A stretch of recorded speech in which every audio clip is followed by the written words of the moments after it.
are worried that starting November 1st, the federal government shutdown will cut off food assistance to millions of Americans.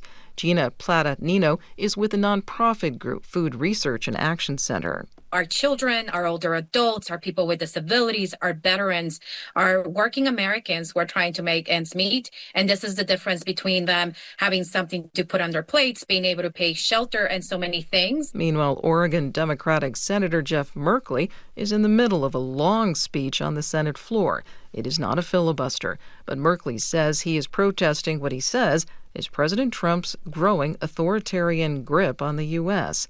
Merkley started speaking last evening. He says he'll keep talking for as long as possible.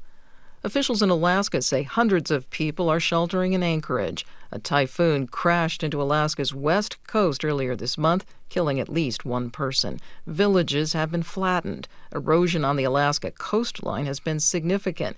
That includes severe damage to what's left of an important archaeological site of the indigenous Yupik people. From member station KYUK, Evan Erickson has more. Warren Jones of Quinnahock says he has never seen a storm like what hit his coastal community on October 12th. It doesn't look like our beach no more. It looks like a bomb hit it. In Quinnahock, the storm eroded as much as 60 feet from the community's shoreline. At the nearby Nunakluk archaeological site, Yupik artifacts dating back to the 16th century have been strewn across the beach. Archaeologist Rick Connect leads the recovery effort there. It's like running into a library or a museum that's on fire, and we're just running out with armloads of what we can save.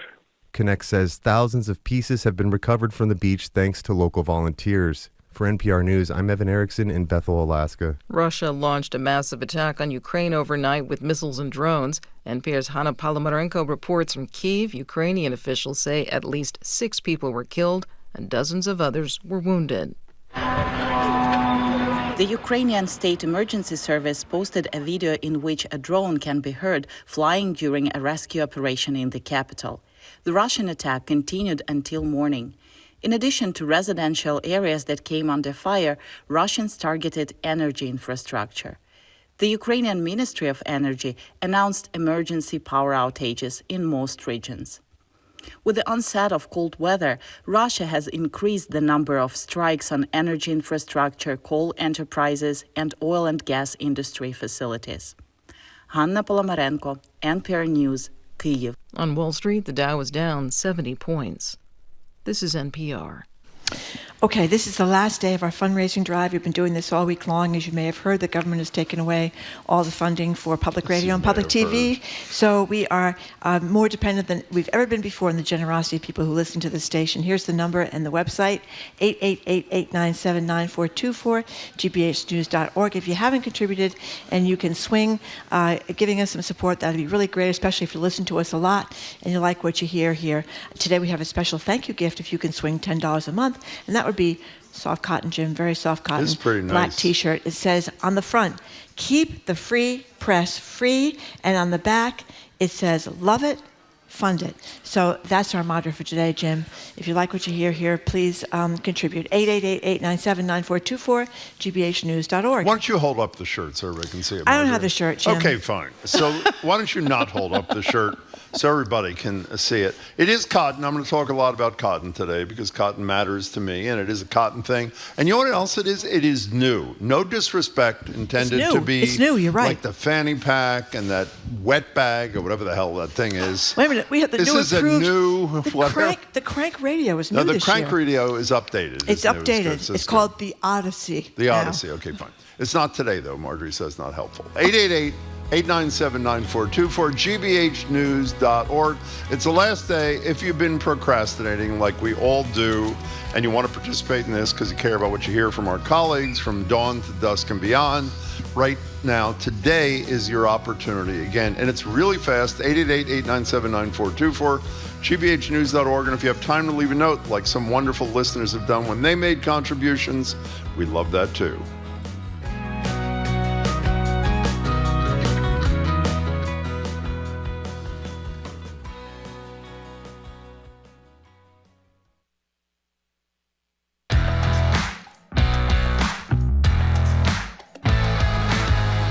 Here's Jim Brady. I am Marjorie Egan. You're listening to BPR and GBH and NEPM. We are finally back. Thank you very much at the Boston Public Library and streaming at youtube.com/GBH News. Very important programming note. We're going to be joined on Friday not only by the mayor of Boston, Michelle Wu, from noon to 1, taking our questions and yours right here at the library, but also by the great historian Doris Kearns Goodwin on the 20th anniversary of her book about Abraham Lincoln, one of her best, called Team of Rivals. You know what he did? He surrounded himself by people who opposed him. People who opposed him. One of the greatest presidents Just of like all Donald time. Trump, essentially. How things have changed, Jim. Things have changed. Indeed. Anyway, hello. That is a hell of a show on Friday. Hell of a show, Jim. Hell of a show. Plus, we're going to have live music We are. as well. Okay, so we're starting the show today with you via text or call, 877-301-8970. As you know, the government shutdown is entering its fourth week with little movement from either party on the main sticking point, healthcare costs. Most Republicans say they loathe the Affordable Care Act. They've been trying to gut it for years, despite the fact that more Republican constituents get their health care through the ACA marketplace than members of the Democratic Party. 77% of the people who depend upon help with those Obamacare premiums are in states that Donald Trump won last year. So the shutdown has put health care back at the forefront of voters' minds, as Democrats hope, but as we know, it's a bipartisan problem. Health care costs are already too high, regardless of whether you're on an Obamacare plan, you get your health insurance through an employer, or you're on Medicaid. Here's Vermont Senator Bernie Sanders talking about the issue in a CNN town hall. I think it was last Wednesday night. Here it is. I think our healthcare system is broken. I think it is dysfunctional. And I think it's on the verge of collapse. And understand that when we talk about these massive cuts to healthcare from Trump and his friends, you're talking about cuts to nursing homes. You're talking about cuts to rural hospitals. You're talking about cuts to community health centers where 32 million people get their primary care. This system is on the verge of collapse. And as he and Ocasio-Cortez said repeatedly through the town hall the other night, this happened because it was important to this government to fund $1 trillion in tax breaks for wealthy Americans. The lines are open. We're talking not about the jagged little pill that is the American healthcare system, 877-301-8970. I'm not so interested today, and if Marjorie is, that's fine, in whether you think the Democrats are making a good move. We're interested in what your healthcare experience is, whether it's Medicaid, Medicare, the Affordable Care Act, employer insurance through your employer. What are your health care experiences? And are you worried, as most Americans appear to be, including Republicans? It's pretty much bipartisan that health care is unaffordable and is about to get even more unaffordable. The number is 877-301-8970. You know, I was telling Jim and our other staff here this morning about a friend of mine who's not up to her. She doesn't cover, politics. It's not her thing, and she didn't realize how different we were than other countries. Well, she's over in Spain right now. She's traveling that Camino. It's kind of a road people take. It's like a hiking religious deal, right? Pilgrimage kind of things. Yeah. And she didn't know she hurt herself. She didn't know whether she'd broken her ankle, sprained her ankle. She was in a lot of pain. She was hysterical because she was going to have to go to a hospital over there in the middle of Spain, and she didn't know how much it's going to cost for the X-rays, and she was there for quite some time. So she gets the bill when she leaves, and it's $90, and she can't believe it. She's not Spanish, she's an American, and she couldn't believe it. But I think a lot of people don't realize that we are just big suckers in the United States of America. All these developed countries. Remember Michael Moore years ago went to Cuba. He tried to break into Guantanamo to get better and more affordable health care. So we're really, the fact that we put up with this, it's incredible. And the fact that the Republicans Donald Trump wants to really screw people healthcare-wise so he can give tax breaks to people who are at least upper middle class, most of them millionaires and billionaires. It's incredible that we put up with this, but like I said, we're kind of suckers here. Speaking of suckers, John in Chelmsford makes a wonderful point on text. I find it supremely ironic that Democrats are fighting for ACA, Affordable Care Act benefits, for Trump's supporters. I mentioned the 77% thing. They will never get any credit for helping them. That's totally true. They're fighting for the 3/4 of people who have Obamacare and get premium help from the federal government on taxpayer money in states that voted for Donald Trump. Let me tell a companion story, and you were here for this. One of our favorite guests, I think I can say, since he's not running for anything again, Governor Dukakis. Yep. Governor Dukakis, when he was with us a year or two ago, mentioned, I'm 90% sure I'm right about the first fact, I know I'm right about the second one, that he had never been in a hospital his whole life before. He's a pretty fit guy. Yep. And when he was in Greece, he had to go in the hospital. It was his first experience. Not only did he say it was a fabulous experience, healthcare, they treated him wonderfully. They treated whatever his ailment at the time was. That was great. How much did it cost him? Do you remember what he told us? I think it cost him nothing. Nothing. It cost him. He is an American traveling in Greece, needed health care that required him to go to a hospital, and he paid nothing. So I have to say, again, I'm not interested in the politics today. The Democrats did pick the right issue, but the problem is not just with the Obamacare premiums, nor with the decimation of Medicaid in rural hospitals. It's the unaffordability for people who are on employer. The whole thing is a mess. You can't plans. get a primary care doctor. The primary care doctors are all retiring. If you have a serious illness like cancer, you can go bankrupt. The main cause of bankruptcy in the United States of America is medical bills for people who are insured. That's huge. So Personal we're bankruptcy. just getting That's true. really screwed here. And like I said before, I don't know why people put up with it. And people get hysterical about socialized medicine. Well, you don't have to have socialized medicine. Obamacare is not socialized medicine. But Wait. What? What's the most popular program in America? Medicare. Social Security. Medicare. Oh, yeah. What is Medicare? Socialized medicine. Exactly. Yeah. As long as you don't call it, it's sort of like the discussion you were having with somebody, John King, maybe yesterday, about Mamdani being a democratic socialist. If you just talked about his policies, most people would say, you go get him. Maybe not the grocery store thing necessarily, but it's because of the label. And the same thing with socialism. No one even knows what socialism is. I'll tell you who really doesn't know what socialism is, Donald Trump. Well, Donald Trump is the biggest socialist going. Socialism is about the government owning the means of production. He's taken shares of all these companies like Intel and NVIDIA. He is owning part of the means of production. So he's about to own another $230 million of taxpayer money too. The big socialism activities are going on with him. Anyway, 877-301-8970 is the number to call, 877-301-8970. The other thing about, I think a lot of people don't realize, maybe they do, but Medicaid supports nursing homes. Nursing homes are not in great shape right now, as we know. I mean, if you've been to one lately, you know what we're talking about. But unless you are wealthy, because these assisted living and these private things cost $5,000, $10,000, $15,000. I mean, they're really expensive. A month. So unless you got that kind of bucks and you are sick, you're going to wind up in a nursing home and funded by Medicaid. And I hate to think, if they're bad now, what they could be if they are even more stingily funded than they already are. You know who wrote a great piece about this? We've discussed this with him, and you can Google it. It's a few years old. John Gruber, who's the head of the economics department at MIT, who's with us once a month or whatever, wrote a piece in the New York Times a bunch of years ago about the whole issue of Medicaid. I don't remember the precise percentage, but I think it's in the 50% range.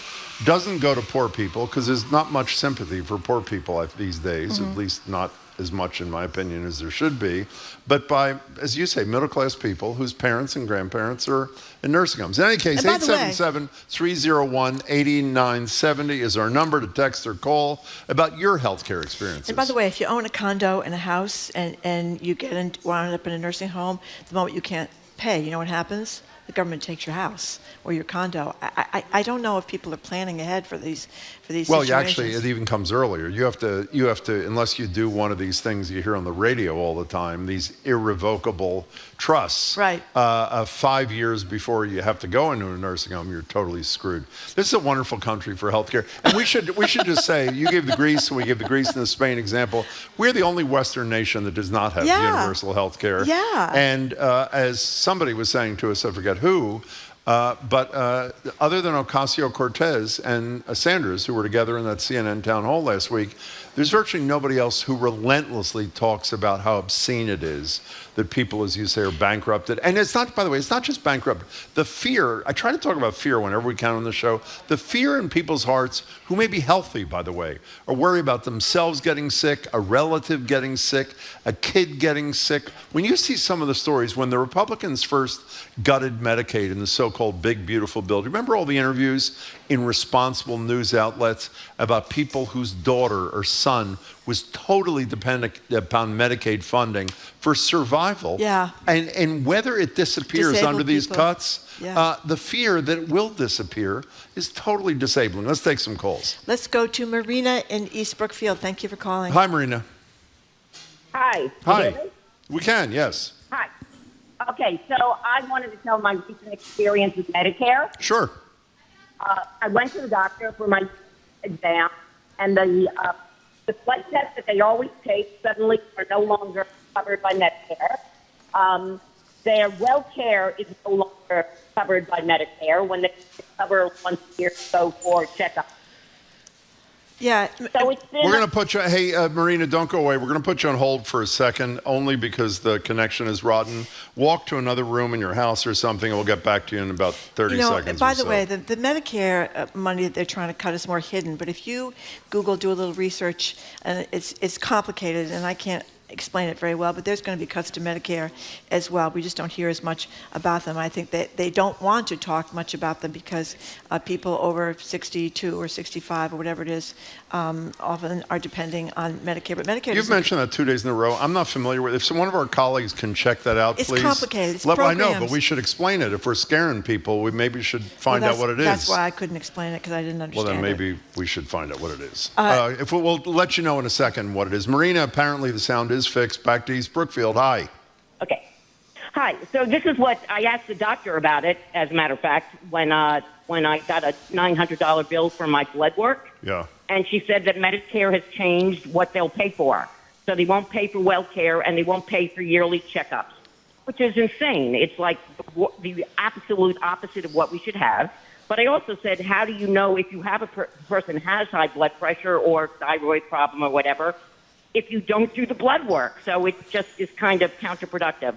But I also called. Hey, Marina, don't go, Marina. Before you go to the next thing, what kind of does that cause you anxiety beyond the diminution in services? How do you react to that, like in your head? I was infuriated, and I spent almost a year fighting the bill. You know, calling them up, writing letters, because I contested it for an entire year, and they finally gave me about $200 of the $900. Is what I ended up getting. Okay, what's your other thing, really quickly? And they were the other one is I took care of my partner who had a rare progressive, it's called progressive supranuclear palsy, and I spent 2 years doing nothing but calling doctors, trying to get appointments, getting referrals, and if someone isn't there to take care of you, I don't know what happens to people here. You can't. The system just is not. You need someone as your advocate 24/7. And I had no time to actually spend with him because I was spending so much time on the phone, filling out forms, fighting insurance companies, trying to get him into a doctor. It was just atrocious. I mean, our system is just ludicrous. It's ludicrous. Marina, that was a painful and perfect call. Thank you for making it. Appreciate it. There are long waiting lists to get primary care doctors. I think there was just a piece in the Globe about Mass General Brigham, one of the finest hospitals in the world, right? These long waiting lists for primary care doctors. So how about mental health care?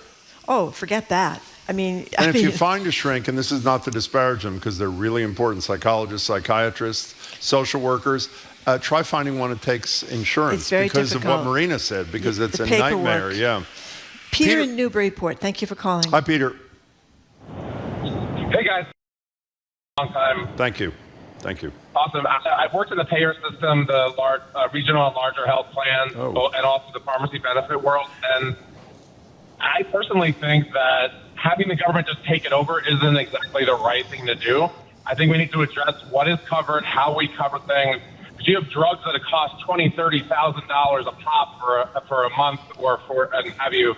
What are we doing to address those costs, to bring down costs? And also, doctors aren't trained to be business people. We need to let them do their work and also figure out how to better run offices and hospitals.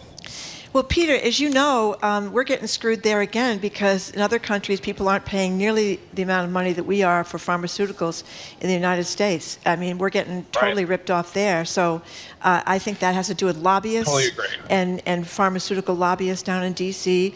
Contributing to, the biggest problem in the world, if we're ever going to get rid of it, is money in politics. By the way, they give to Democrats, not just Republicans. They give, absolutely. Peter, by the way, you raised an interesting point. Well, I think Marjorie and I both are Medicare for All supporters, and you are not, which is fine.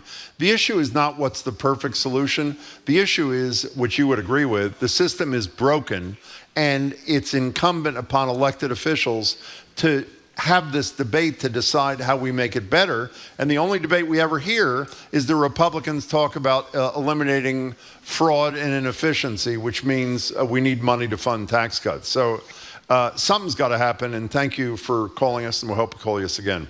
877-301-8970. You know, I hadn't even thought of that. When was the last time, other than the efforts, you and I were both guessing at the numbers, in Trump 1, to repeal the Affordable Care Act, one time most dramatically defeated by the courage of John McCain, who now Donald Trump chooses to trash at every opportunity.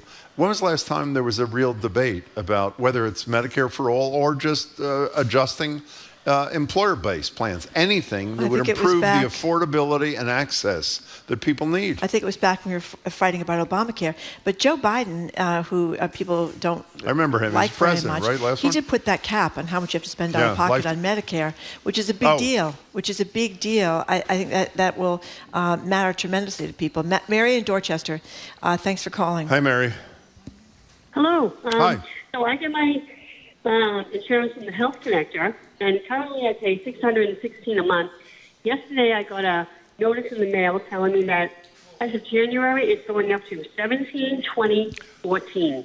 That's over $1,100. Wait a second. Your premium monthly is going to triple? Yeah. Mm-hmm. Yep.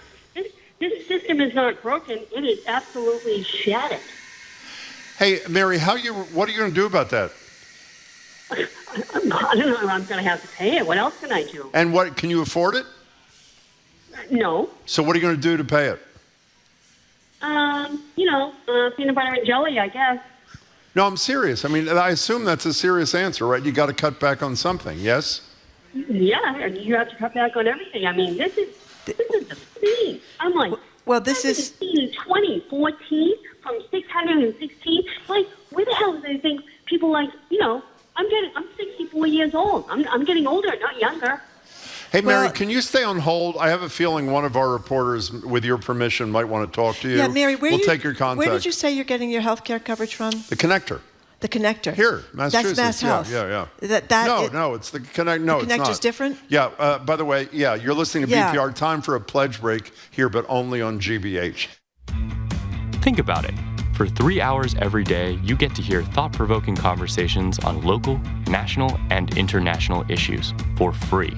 It only happens with your support, so please support your Boston Public Radio listening by calling 888-897-9424 or giving online at gbhnews.org. The number is 888-897-9424, and once again, gbhnews.org is the website to give at. So this is the last day of our fund drive, our pledge drive. And so if you've been hesitating, procrastinating, this is the last day. We're running this pledge drive, and we really appreciate it. If you listen to us and you like what you hear here and 24/7 on this radio station every day and all weekend long, you think about donating something to GBH, because we are no longer funded at all by the federal government. We didn't get much from them in the first place, but it's made a difference in terms of providing radio services, especially to people who couldn't afford it. So we've got a really good gift today. This is our brand new long sleeve, very soft t-shirt, very, very soft cotton black shirt with the perfect statement, "Keep the free press free," displayed across the front along with the GBH logo. Wouldn't you like to run around with a shirt that says "Keep the free press free in these troubled times"? You didn't say what's on the back. Say what's on the back. Love it, fund it. Fund it. Thank you. You didn't emphasize enough. Cotton is everything. Cotton we were is talking everything. about cotton off the air long before doing praising this. Cotton is, and this is cotton. It is huge. And by the way, this Jim is is a fully new attired thing. in cotton today. This is new. And by the way, stop the emails and texts about the mug. Forget the mug. Not happening. This is a really good thing. It's got a really nice T-shirt that I mentioned. It's cotton. It's all cotton. Cotton is everything. Like cotton. Here is like one linen, of too, the many people. Linen's nice. It's summer. not linen, so don't worry about the linen. A lot of people wrote beautiful notes yesterday. This is a good one. This is Mark in Boston. This is an addition when they give. I like both Jim and Marjorie, and I won't pick a side. That was pretty good. And my position is, until you're ready to pick a side, don't text us. As soon as you pick a side, get back to us. Mark. Okay. 888-897-9424, gbhnews.org. Okay, so the deal again is the cotton, very, very soft cotton black shirt. I won't wear polyester, by the way, anything. Jim is an all-natural guy. No, I will not wear. I don't like it so. touching my skin. Okay. I don't. Very sensitive skin. I don't like it. Keep the free press free on the front and on the back. Love it, fund it. Aren't those great slogans? That's pretty good. 888-897-9424 is the number, gbhnews.org. This is the last day of our fund drive. If you listen to this station and you like what you hear, we are kind of under siege at the moment, so we need your help, and we appreciate people who take the time to donate and take the time to write nice things. Like, I do depend on their programming every day with Jim and Marjorie, and it's important to support public TV and radio. Thank you, Kathleen from Franklin. 888-897-9424, gbhnews.org. I have one word to say before we leave. What's that, Jim? Cotton. Our programs are made possible thanks to you. And the Office of the Massachusetts State Treasurer. The Unclaimed Property Division is holding unclaimed funds from utility bills, uncashed paychecks, savings accounts, and more. To see if you have unclaimed money, you can visit findmassmoney.gov. And Blue Cross Blue Shield of Massachusetts, offering PPO and HMO Medicare Advantage plans with a broad network of doctors and hospitals. BlueCrossMA.com/go. I'm Jared Bowen. Coming up on The Culture Show, Halloween takes over the Coolidge Corner Theater with its 24th annual Halloween Horror Marathon. 12 straight hours of big screen chills, cult classics, and a few surprises lurking in the dark. Plus, celebrated author Gish Jen joins us to talk about her new novel, Bad, Bad Girl, a funny and deeply personal story that blurs fiction and memoir. That's on The Culture Show today at 2 on 89.7 GBH.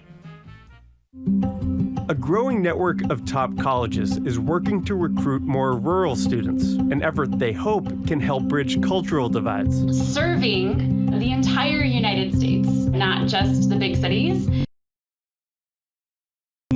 Together from these dramatically different backgrounds, giving them a chance to talk to each other. I'm Kirk Carapezza. You can find the rest of that story online at gbhnews.org.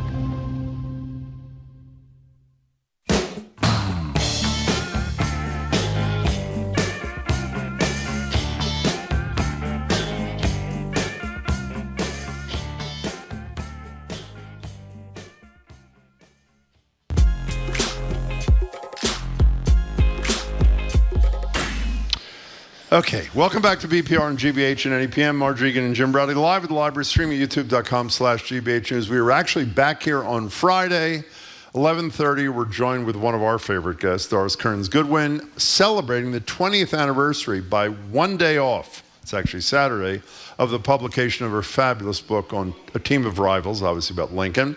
And Mayor Wu will join us following Doris at noon to 1 for Ask the Mayor. We're just tuning in, we're talking about health care in America. Obviously, Democrats have staked the government shutdown on it. If you look at the numbers, this is one of the few bipartisan concerns. 90% of Democrats and 75% of Republicans, I don't know what's wrong with the other 10 and 25%, are extremely concerned about the affordability of health care. You know, they're actually, Marjorie mentioned Spain, I mentioned Greece. There are places in the world, meaning most places in the world, where you're guaranteed health care as a human right, one of the rights laid out in the UN Universal Declaration of Human Rights, but not here. Have the Democrats finally picked an issue that everybody in this country cares about? And we want to hear your stories at 877-301-8970. You know, I was talking about changes in Medicare. One of the minutes of the big, beautiful bill will limit Medicare's ability to negotiate drug prices, and that is going to affect the affordability of drugs. That obviously is huge. Somebody just texted us from Germany saying that they had somebody, a doctor, a physician, come to their house and take care. They had all these things done, cost them $75. You know, Chris from Boston says, "Don't forget who's taking care." Marjorie mentioned nursing homes. Who's taking care of you in nursing homes? Immigrants. And speaking of immigrants, I want to thank you all for not calling and parroting the Mike Johnson BS line. This is all about taxpayer funding with the Democrats for health care for undocumented people. In fact, the law prohibits taxpayer funding of health care for undocumented people. It is true through the back door if an undocumented person goes to an emergency room. Ronald Reagan's it's part law. Of, exactly. It is part of the reimbursement the feds will give them, but they can't. They're not on Medicaid. They're not on the Affordable Care Act because the law prohibits it. I think Ronald Reagan was absolutely right. If someone is in a terrible car accident, they get taken to the hospital in an ambulance, and they're from another country, I don't think we should let that person die. I think we should take care of them. Or if someone goes into labor who's from another country, I don't think we should let that person have to give birth in the parking lot of the hospital. So it's common sense kind of stuff. Let's go to Greg in Lincoln. Welcome to the show. Thank you for calling. Hi. Hey guys, how's it going? Excellent. Thank you. Great. So Jim, you made an interesting point. You said, I don't want to make this political. This is, in my opinion, an apolitical issue because it affects all citizens, rich, poor, socioeconomics. Everyone is hurt by this system. And part of it is because of the profit motive, right? When you have a profit motive, the sicker people are, the more profit the system makes, right? And so there's a moral hazard there that we're not talking about, but I think is really, really critical. And that's why there are more heart procedures in America. There are more knee replacements and hip replacements and stents and all of these things because every time you put one of those things in, it's cha-ching for the system, right? And by the way, we still provide care to poor people, right? We just provide it at an incredibly high rate and cost, right? And again, that's another cha-ching for the system, for the companies and hospitals and drug companies that make money off poor people, rich people, and everything in between.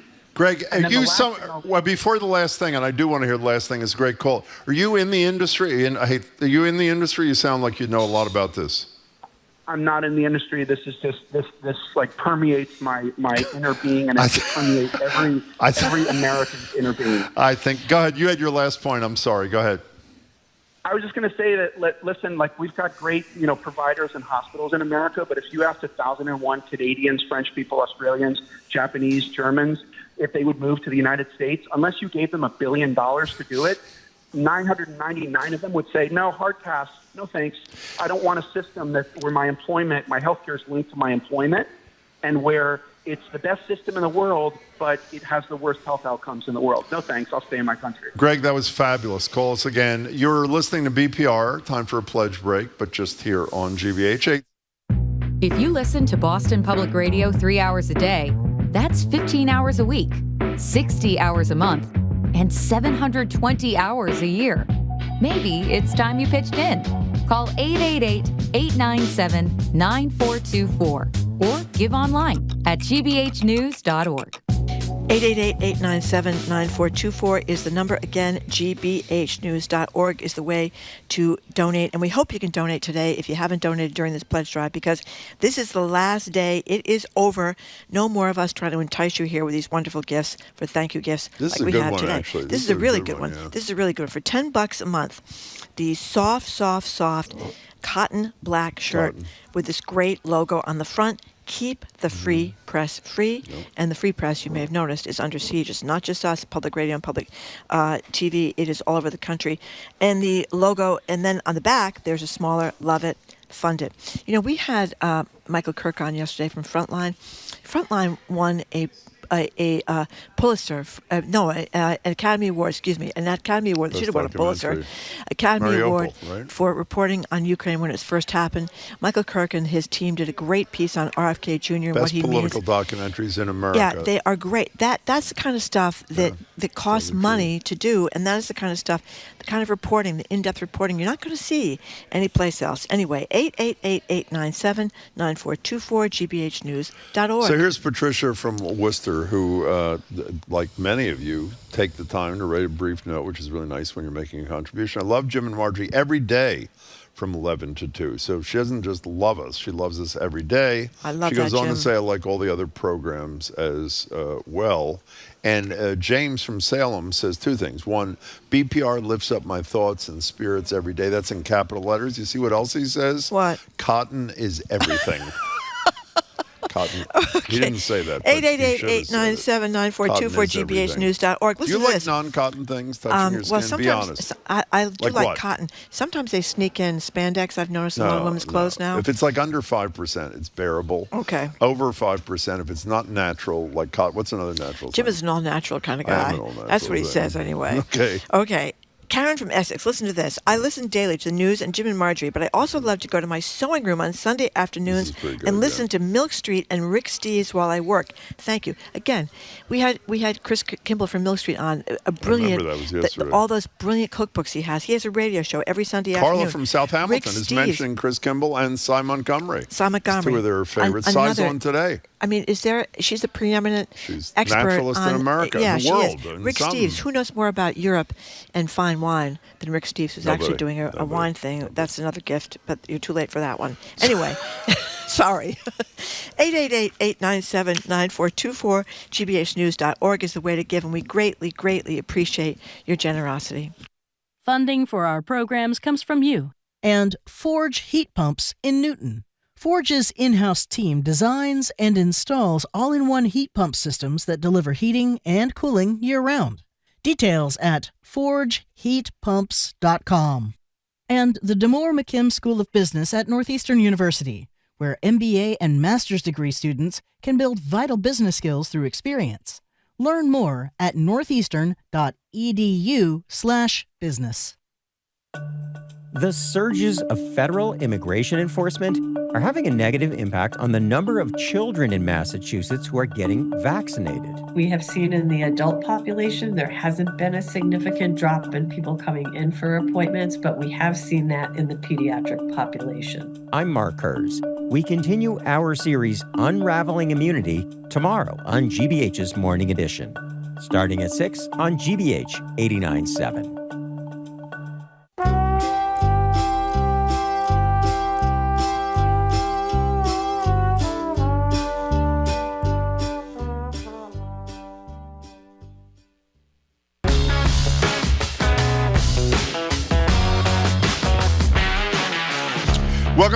Welcome back to BPR on GBH and NEPM. Jim Browdy and Marjorie Egan. We're streaming youtube.com/GBH News. Friday, we're back at the library. Doris Kearns Goodwin celebrating the 20th anniversary of one of the great books of all time, Team of Rivals, obviously about Lincoln. And then the mayor joins us noon to 1 for Ask the Mayor. We're joined now at the library desk by Jared Bowen, GBH News Executive Arts Editor, host of The Culture Show, which airs daily on 89.7 at 2 p.m., and to our friends in Western Mass, they can get their dose of Jared and Company Saturdays at 7 p.m. on 88.5 NEPM. And today, by the way, the show broadcasts, of course, like it does every Wednesday and Friday here. So stick around. Before I introduce Jared, one of the things, generally people who listen to the station think Jared and you are two of the nicest people ever. Let me read you the text I got from Jared last night and see if people revise that position. Do you mind if I read this? It's public.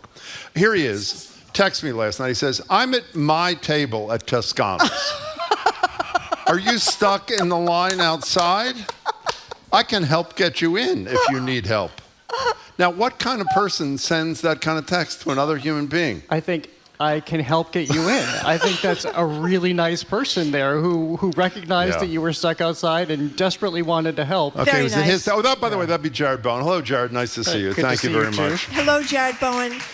So, He'll help you get in, too. If you're outside Toscano's and can't get in on Charles Street, you text Jared, and he'll help you get in the restaurant. Maybe you can even sit near his table. Well, let's not overpromise. Okay, fine. I hope you had a lovely dinner I did at have a lovely Toscano's dinner. on Okay, Charles fine. Street, my favorite It's a street great in all place. of Boston.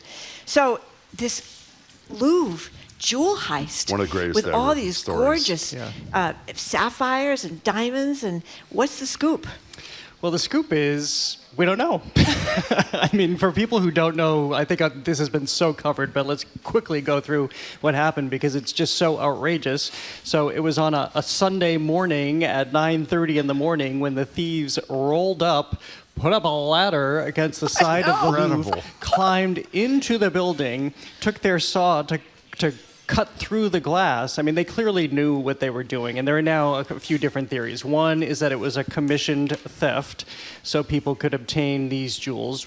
Two, it was so they could keep them intact. Two, trained professionals who knew that they could disperse these jewels and the diamonds, and we'll get into that in a moment. Or three, the really nefarious theory, even more Hollywood, that it was a foreign state operation to embarrass France.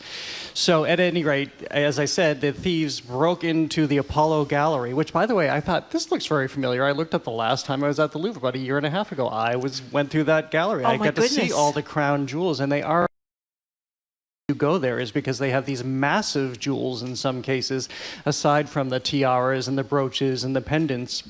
But what they took were a number of pieces basically featuring thousands and thousands of diamonds. So the theory is that if it was trained professionals, they knew what they were doing because these pieces of the crowns and whatnot could be broken up, and then they have thousands of stones at their disposal. So unlike a painting at the Isabel Stewart Gardner, right, for example, where you can't do anything with it. So they're calling this a commodity theft because now you have this inventory of gemstones and diamonds that can then be recut. Although there are differing opinions about this, because some people say they can recut them and then nobody knows that they were originally part of the crown jewels and they're easier to disperse. Other people are saying no, they're so well documented, they're so well photographed down to every little blemish that it'll be really hard to unload them.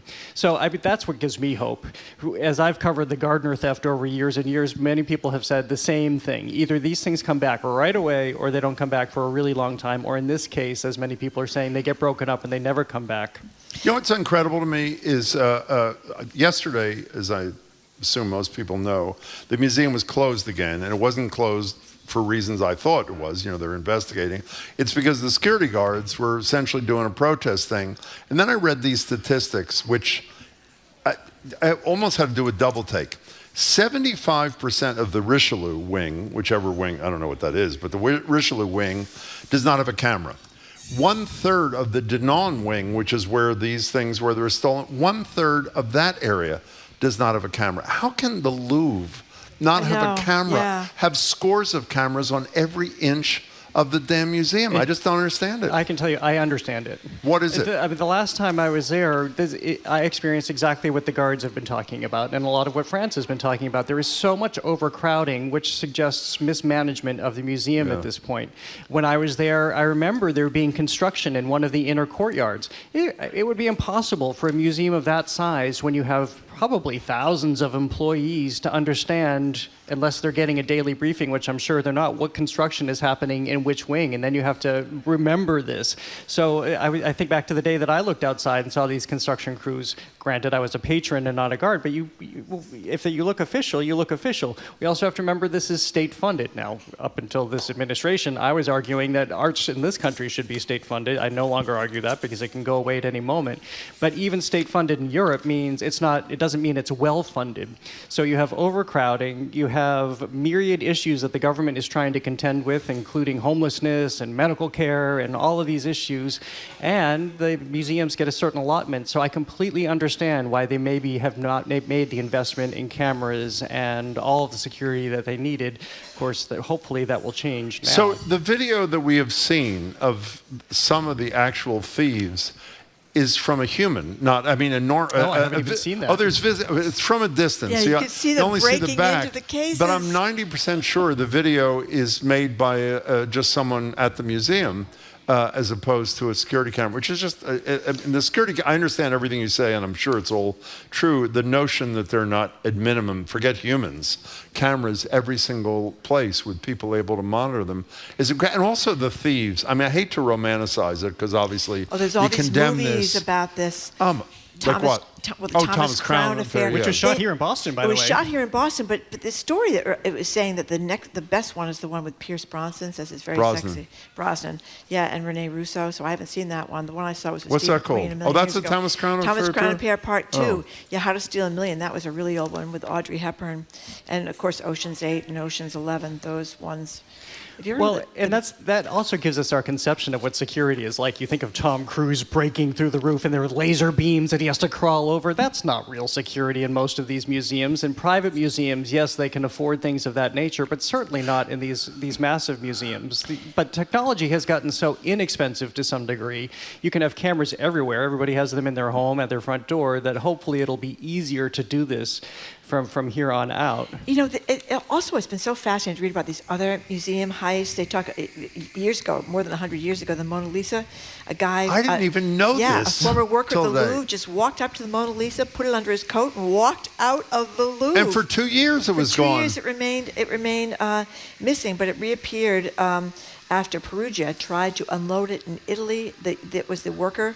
Mona Lisa was found. And the Scream in Norway. Somebody walked out with the famous Edvard Munch, the Scream. That's happened several times because there are several versions of the Scream. By the way, did you know, I didn't know this until I was reading this, so that, the Italian national took, even though he worked at the Louvre, he took that because he felt it should be repatriated to Italy, so he was going to do it himself.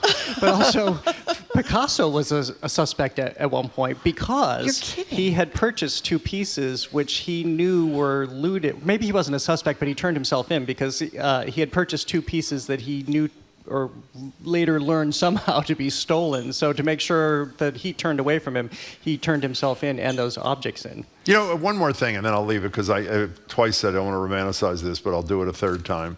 These guys set up a ladder.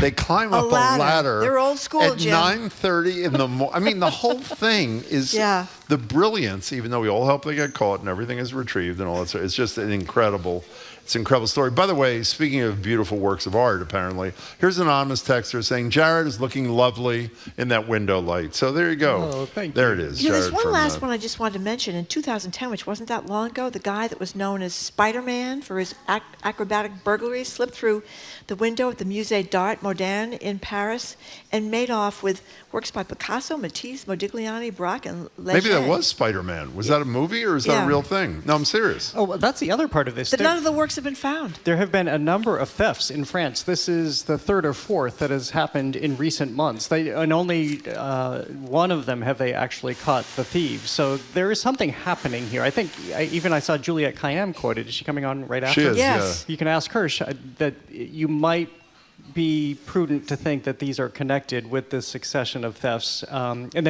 one has happened in Paris, the other 2 are in other parts of France. One little plug for us at Masterpiece, there's a series that I think is playing right now. It's called, The Gold, but basically it's this gold heist that happened in London. This is a true story. I think it was in the 1980s. And you see how they were able to steal these gold bars and then get them out and laundered and all the things they do, including melting them down and changing their form. It was really illustrative for me, actually, in understanding how this may work and how they'll get these diamonds out of the country and get money for them. You know where they found those gold bars? Senator Menendez's closet. But he said, I didn't know they were in there. They were locked. My wife did it. Okay. Has she been sentenced yet? But he was sentenced. Has she been sentenced yet? I don't know. I don't think so. I don't know. Okay. The gold bars, that was a little tough to believe, wasn't it? Yeah, well, so people of a certain age or people who have visited the Kennedy Library or watched television shows about this will remember when First Lady Jacqueline Kennedy redid the White House back in 1962. She took CBS reporter Charles Collingwood on a tour and talked about how they went to art critics and people, historians, and all these people that knew about buildings like this, how they should be redone. Here's a little sound from her famous broadcast tour on CBS News with Charles Collingwood. Oh, do we have it? You can play it? Oh, we don't have it. Sorry, we don't have it. Okay, forget that. More things change, the more they remain the same. By the way, later. Hannah, one of our colleagues, mentioned the reason Marjorie mentioned the Kennedy Library was not because of Jackie, but because that was the place where she and Heather Cox Richardson gave a more popular talk than I was giving at Endicott College the same night. Well, my long thing about Jacqueline Kennedy was the lead-in, of course, to Donald Trump demolishing a whole section of the White House, and it doesn't seem like he's going to decide how it's going to look. I mean, he's already paved over the Rose Garden. Now we're going to have... What do you mean it doesn't seem like he's going to decide? It does seem. Oh, I thought you said he doesn't. Sorry. Oh, we have it now. We have the clip now. Here's Jacqueline Kennedy. Mrs. Kennedy, before we look at any of the changes you've made, what's your basic plan? Well, I really don't have one because I think this house will always grow and should. It just seemed to me such a shame when we came here to find hardly anything of the past in the house. I know when we went to Columbia, the presidential palace there has all the history of that country in it. I thought the White House should be like that. That What is a one voice. hell of a soundbite. Wow. I know. Anyway, and she went on to consult all these people about what to do in the White House. But Donald Trump is going to do the guiltification of the White House, I guess. It's going to be gold gilt everywhere in this ballroom. I mean, I don't begrudge the new ballroom. They maybe needed a new ballroom because we can't sit enough people in there. But I'm afraid of what it's going to look like. Well, this is the White House. I'm with you. And so I had the same feeling when the plans were announced for the ballroom, and I realized that a lot of state dinners are happening out on the lawn under a tent, and that's not to disparage these events because you can put a really glamorous event on under the tent. But when I realized that most of these state dinners weren't happening inside the White House, it was kind of shocking. So I thought, well, maybe this makes sense, especially for security reasons. It makes sense. However, now we're seeing that the president again has gone back on his promises that there would be a fully vetted process of this very historic building of the People's House, and that has not happened. The National Park Service is supposed to have control over these government buildings, and there's supposed to be a very lengthy process, again, about how an historic building, the People's House, is going to evolve or not evolve. And then we all wake up on Monday to find out that the East Wing is literally being destroyed. The Washington Post is reporting that people working at the Treasury Department next door have been forbidden from taking photographs. They claim it's for security reasons, but it's also because they don't want this image out of the destruction of the East Wing of the White House, something you can't necessarily see from the street because of the fences. But you just think back to the 60 Minutes interview this weekend when you have a Department of Justice lawyer who is telling us that the administration deliberately lied to us. This is another case of this. He has had his intentions for this ballroom the entire time without going through due process. In addition to this now, it's not on maybe like White Stadium. What began as $200 million is now $250 million, but it's being paid for by Apple, Amazon, Lockheed Martin, Coinbase. And this is something that we have absolutely no say about. Well, let me say a couple things. You know, a lot of people, when they hear it's allegedly privately funded, you never know with him, are saying, well, that's good. He also said he was paying for it himself in one of the sound clips. Well, you say that's good. It's not good to me that for a project that matters to him, he's taking, $25 million from Jeff Bezos, money from Zuckerberg. It just gives them more influence. That's number one. Number two, when you were teasing this segment this morning when we were recording the promos for the day, you said it perfectly. He acts, to use your expression, not like this is the people's house, but that it's his house. And it's sort of a metaphor for everything. Break every rule, break all protocol, follow no historical precedent, and then destroy something, which, by the way, this is just a physical manifestation of what he's done to virtually everything. And the fact that people aren't upset about this at all, and his people are, defending of technicalities. Technically, you told me this morning, legally, he could do whatever the hell he wants. He's not breaking the law, well, but I think still. that there was the expectation that no one would do something. But you know what's next, Jim? No. Mount Rushmore. Who's going to go on Mount Rushmore? That's the question, because I would suspect before the end of his administration, he's going to take down one of the other presidents to put himself up there. Or put a fifth up. Or put a fifth up, that's right. Nothing is beyond the realm of possibility. That is absolutely a possibility now. This is what we have learned from everything that has happened thus far. And again, it's not to say that the White House shouldn't change. It always has. The East Wing wasn't always there. It was added in 1902. And then Truman changed the White House as well. What did he do? And then a second story, Truman created the West Wing. It was falling apart, too. And they talked about how it was physically falling apart. The columns weren't holding up the walls and blah, blah, blah. And that's what Jacqueline Kennedy did. As somebody who loved art, who actually loved French art, too. She was somebody who thought this needs some rehab. And look how long it is stuck until maybe now. Do you remember also, he denied this like he denies everything that he said that isn't pleasant or isn't going to get him somewhere. During his first term, he referred to the White House as a dump. It's a big dump. It's just, it is really, when you see this tableau like we saw yesterday, and how about covering the a couple of texters this morning, I don't know if they knew we were talking about this or just concerned about it. How about asbestos issues? It's not even covered. It's almost like Trump himself decided, here's how we're going to do this there's nothing that feels right about this, and everything that feels like his bull in the china shop approach to virtually everything that Donald Trump does. You're listening to BPR. There's going to be a pledge break, but just here on GBH.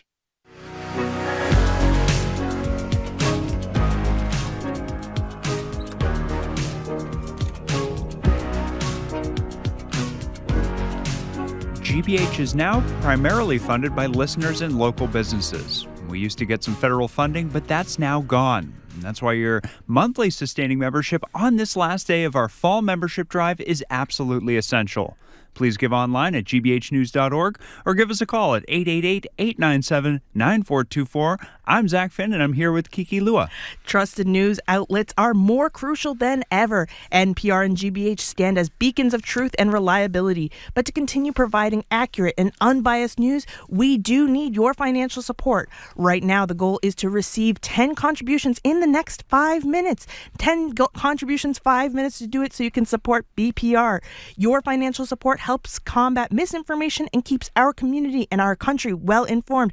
Again, we just need 10 people to step up in the next 5 minutes. Make your gift online at gbhnews.org or by calling 888-897-9424. And now that federal funding for public media stations, including GBH, has been eliminated, the future of this public service is not secure. And the only way to ensure that we remain strong, reporting on the facts, and holding lawmakers accountable is with sustaining gifts from our listeners.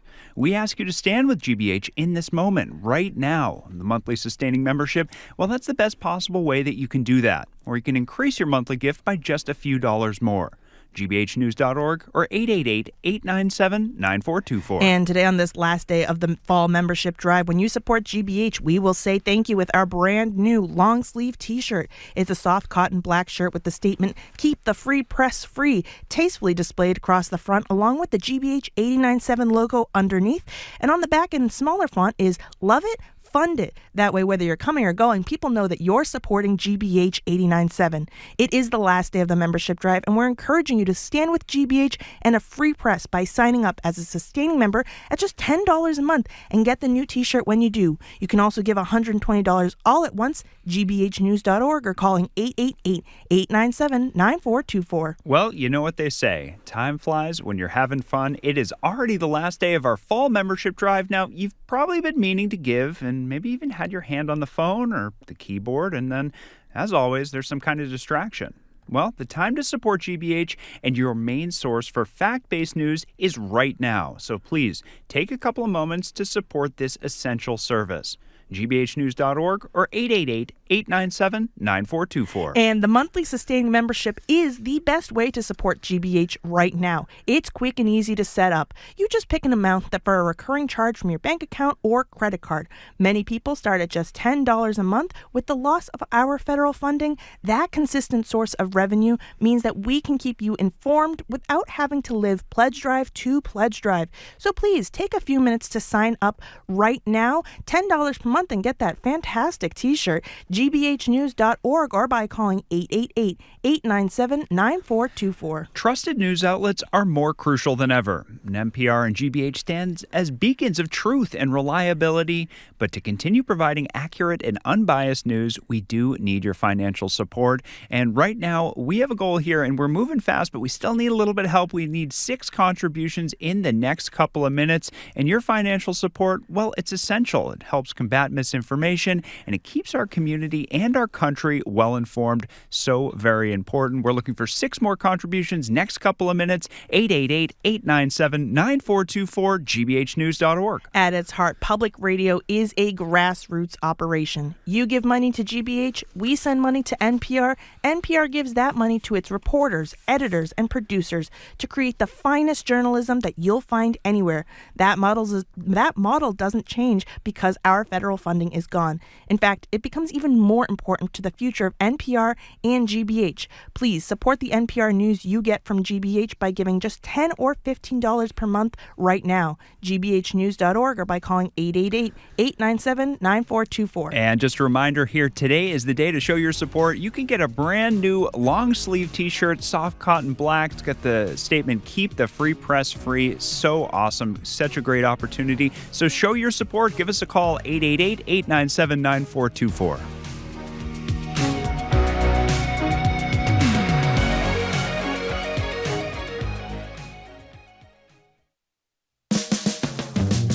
You're listening to Boston Public Radio with Jim Browdy and Marjorie Egan. Just ahead, more smart conversation about what's going on in our community.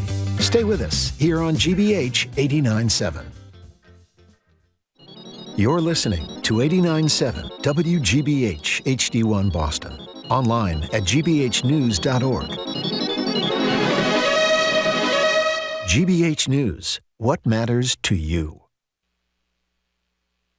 I'm Jim Browdy, head on Hour 2 of BPR, live from the Boston Public Library. We're living in a boom time for women's sports, especially in Boston. A new hockey team, a soccer team, football team, and now baseball entering the field as part of a brand new women's pro baseball league. For more, we'll hear from NBC Sports Boston's Trenni Casey, plus the greatest game ever in Major League Baseball. I'm Marjorie Egan. Then $230 million. That's how much President Donald Trump is looking to wring from American taxpayers to compensate himself for the federal investigations into his 2020 election meddling.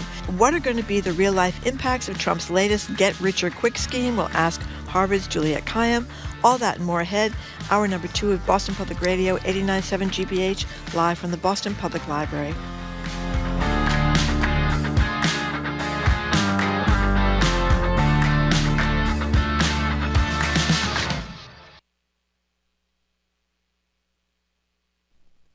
Live from NPR News in Washington, I'm Lakshmi Singh. Tasked with keeping a fragile ceasefire in Gaza on track, a high-level U.S. delegation is spending another day in Israel.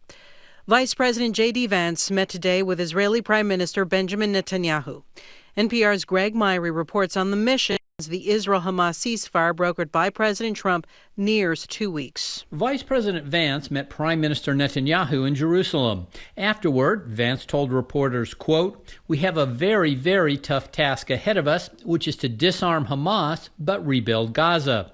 Vance is part of a high-profile U.S. team in Israel this week with the mission of extending the ceasefire to a more challenging second phase. U.S. Middle East envoy Steve Witkoff and President Trump's son-in-law Jared Kushner are also in Israel and have also held talks with the Prime Minister. Netanyahu is universally known in Israel as Bibi. The Israeli media is calling the visiting American contingent the Bibi-sitters. Greg Myrie, NPR News, Tel Aviv. President Trump is asking the Department of Justice to pay him roughly $230 million for past federal investigations he was the subject of. That, according to reporting from the New York Times. NPR's Elena Moore reports Trump has not explicitly confirmed the complaints. NPR has not independently confirmed the report, but when asked about it by reporters, Trump stopped short of affirming it.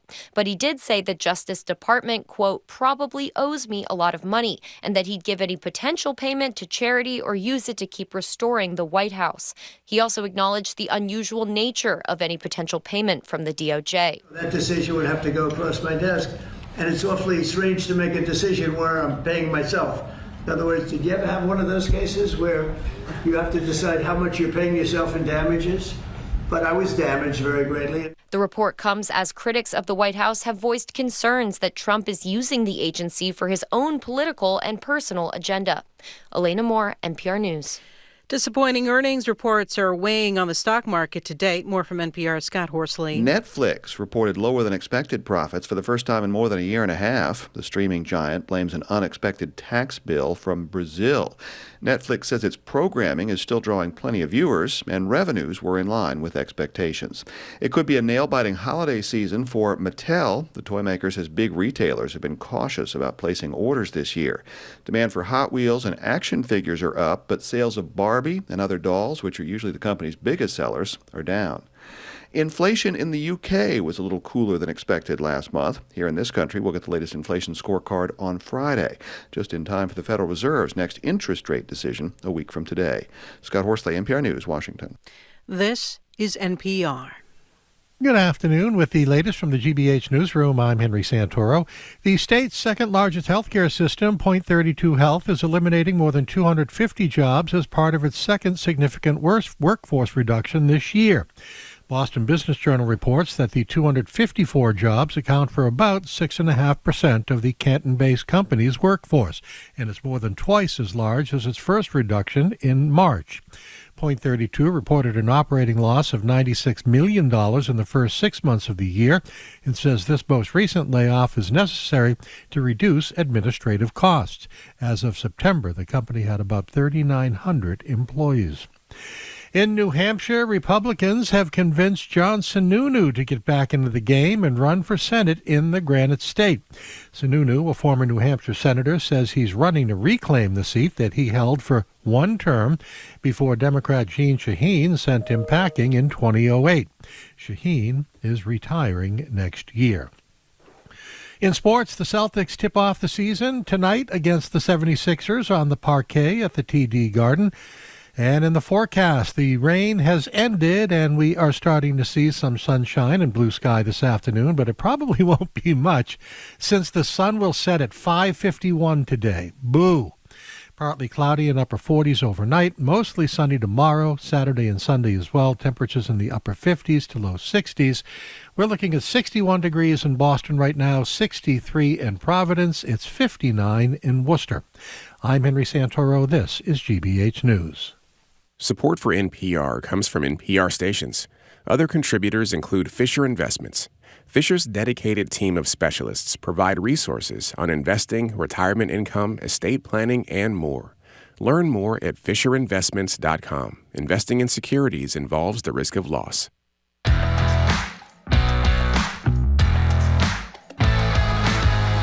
Welcome to hour number 2 of Boston Public Radio, 89.7 GBH. We are broadcasting live from the Boston Public Library. Yeah, it's really nice to be back here and streaming at youtube.com/GBH News. We're going to be back here on Friday with a spectacular show, Jim. We're going to have historian Doris Kearns Goodwin. Everybody loves her. She's going to be here on the 20th anniversary of Team of Rivals, a great book about Lincoln surrounding himself with a cabinet of people that would challenge him. Those were the days. And we're also going to be joined by Mayor Michelle Wu from noon to 1, taking our questions and yours for another edition of Ask the Mayor. Hello again, Jim. Hey there, Marjorie. We're joined now at the library desk by Trenni Casey. Trenni's an anchor and reporter for NBC Sports Boston and a BPR contributor. Hello there, Trenni. Hi, guys. Nice to see you. Where does one submit a question for Ask the Mayor? Where do you submit it? Yeah. You Can I call email it to Jamie? 877-301-8970 and get in line. What are you talking about? Don't we give her the insider? No. Get an insider? Nothing, no. About What's the rat- question? Well, the rats are real bad. I mean, You live in the North End, Yes, right? they are. Like, today I walked by another one that was smushed on the street I hate that the runs like smush rat. and it was. I'm not kidding. I swear this is not like an exaggeration. It was this big. It looked like I had to look at it twice because I thought it was a possum. That's how big it was. And last night, my husband saw 2 of them. I saw like 4 walking home. It's so disgusting. Is it the restaurants? It's everything. Like, we put our trash on the street still. We don't have anywhere to put our trash. It's so gross. I'm worried that one of them's going to bite that one's going to bite me or like one of my little puppies. Oh, that's right. Well, based on your question, we will make sure you do not get through. So, we'll see. I pay taxes like everyone else, Jim. No, rats are a problem. It's a real problem. It's real gross. Okay, that's it. That's my question. we Okay, we're going to start with upbeat? some sound. Yeah, we're going to play some great. sound. This is this guy, Shohei Ohtani. Guy? Well, I'm not a big baseball person. Well, but Marjorie's a fan of the Brewers, so she wants to dismiss this guy. Yeah, well, you're a Milwaukee Brewers fan. I am. Unfortunately, This is he sad. played the best, what people are calling the best game in baseball against your team. I'm sorry about that. He plays for the Dodgers. I guess they're going to the World Series. They are. Anyway, here is what the sound from the moment he hit his 3rd home run of the night in a game. Sorry, Trenni, against the Milwaukee Brewers. Ohtani has done it again! His 3rd home run! Jay Cabral, Shohei Ohtani, an all-time game for an all-time player.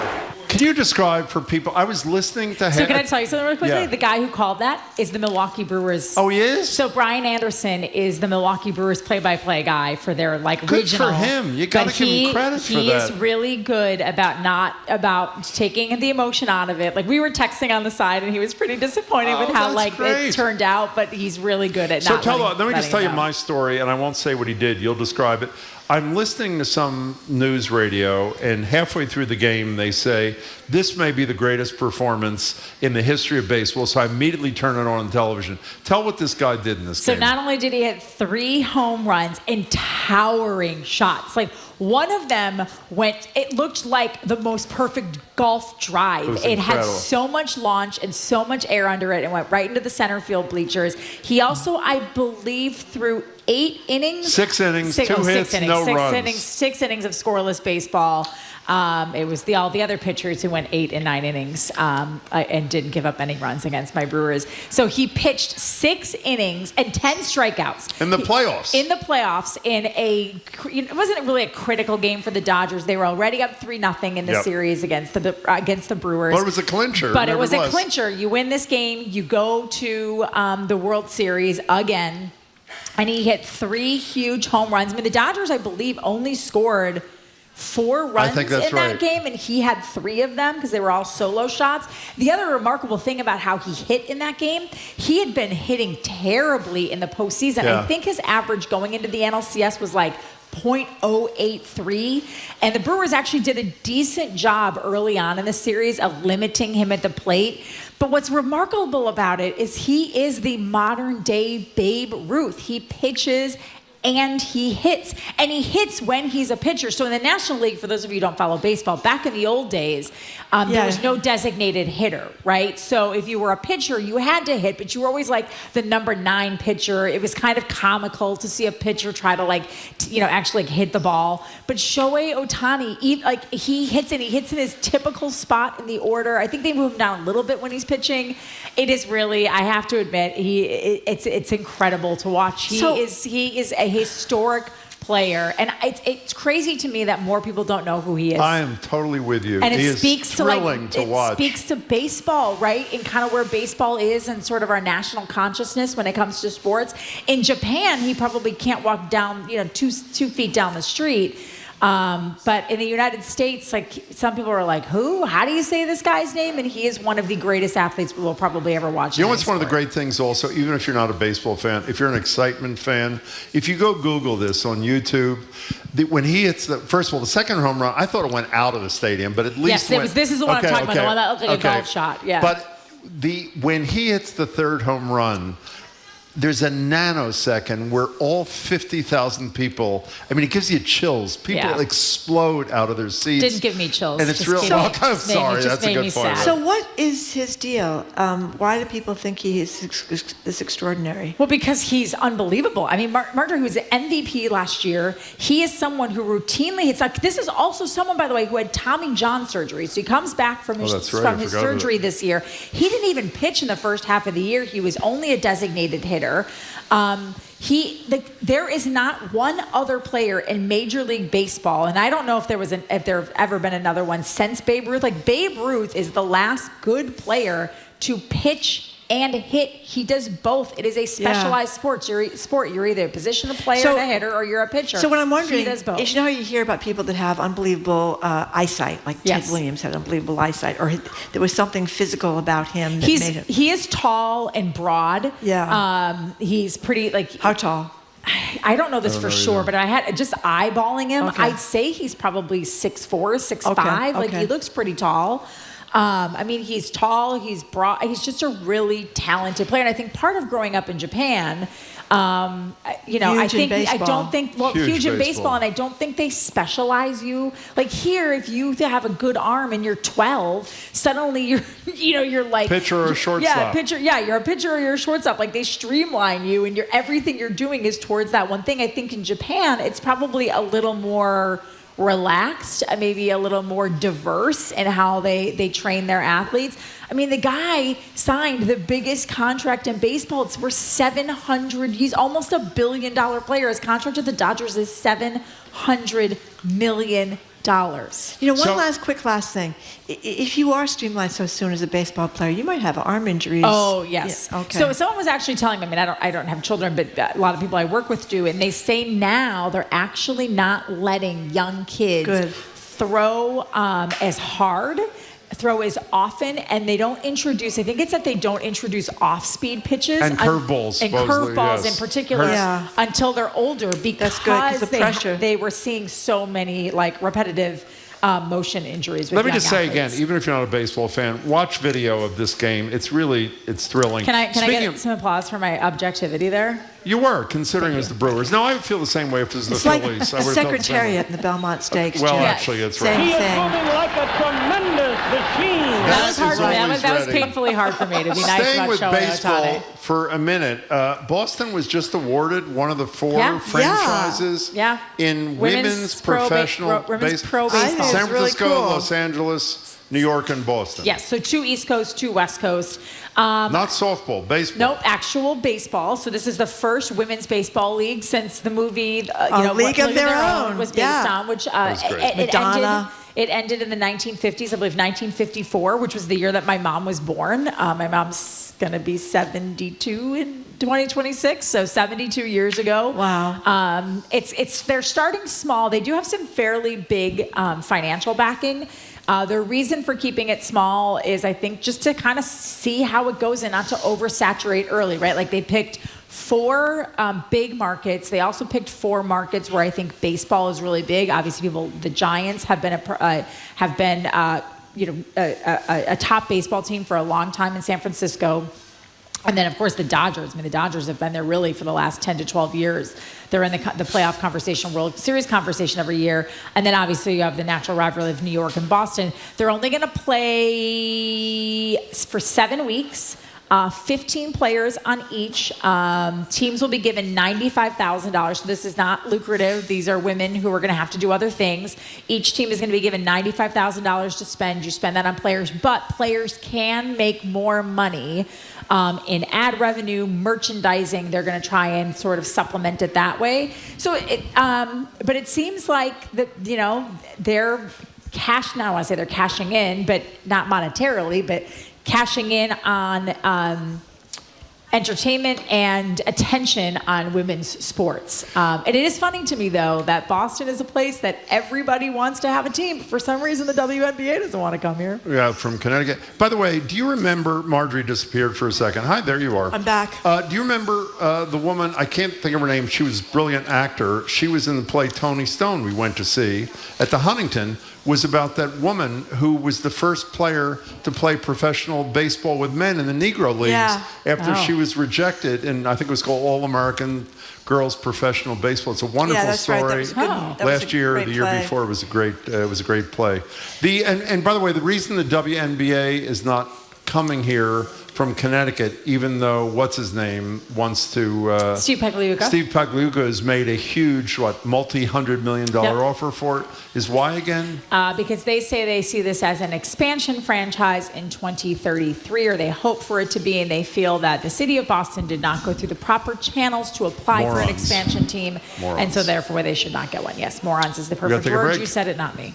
Oh, we have to take a break. I wasn't saying you were a moron. Okay. Oh, I know. I was saying they were morons. They are. We're going to take a quick break, Trenni, because this is the last day of pledge, but we'll be right back to talk with Trenni Crazy about this kind of a jerky guy who says nobody cares Let's about skip women's. him. Screw him. Skip him? Yeah, let's stay not give him upbeat any today. All right, his name is Craig Carton, if you want to look it up, saying nobody Just got cares out of about jail, women's by the way. basketball. He just got out of jail? For security and wire fraud. So let's pass him. Good guy. Good guy. Trenni Casey, right back after this quick pledge break. Exactly. Both I'm Marjorie of those. Egan. He's Jim Browdy. We're at the Boston Public Library. Live, local, 3 hours a day, 5 days a week. Jim Browdy, Marjorie Egan, Boston Public Radio. It's here on GBH Radio because of your support. Now's your chance to keep the conversation going. Give online at gbhnews.org or call 888-897-9424. Okay, so we're getting all your requests about the smug mug. It's very popular, Jim's smug face on the mug, and we're hoping that maybe eventually we'll get them back soon. Not happening. As Next. a nice thank you to everybody that contributes here. Well, you never know, Jim. This You never shirt know. thing is pretty good today. But the shirt thing that I was just going to explain is not bad because it's soft cotton, and it is all black, and it's got this great statement on the front: keep the free press free, which is really perfect for this time when the Trump administration is really trying to silence the free press, or at least get him only to report stuff that he thinks we should report. And on the back, it has the GBH 87 logo, and underneath that is love it, fund it. And that, of course, is reference to the fact that we are defunded by the government this year, which is really too bad because, well, we just can't do what we used to be able to do. And we had Michael Kirk on yesterday doing the Frontline, won an Academy Award last year for the great reporting out of Mariupol, have done great stuff on politics. There's a great piece last night, which you can still get online, about Robert F. Kennedy Jr. But people in Washington, I guess, didn't like that. 888-897-9424, gbhnews.org. And a lot of you are kind enough to leave messages like Sean in Saunderstown, Rhode Island. I always listen in the morning on the way to get coffee. Jim and Marjorie are usually great. Ha, ha, ha. Midday, he says, ha, ha. I plan errands on the weekends to listen to Wait, Wait, Don't Tell Me and all the other in-depth and fascinating program in between. Thank you. And Sean, we thank you and all the other people who have made contributions. 888-897-9424, gbhnews.org.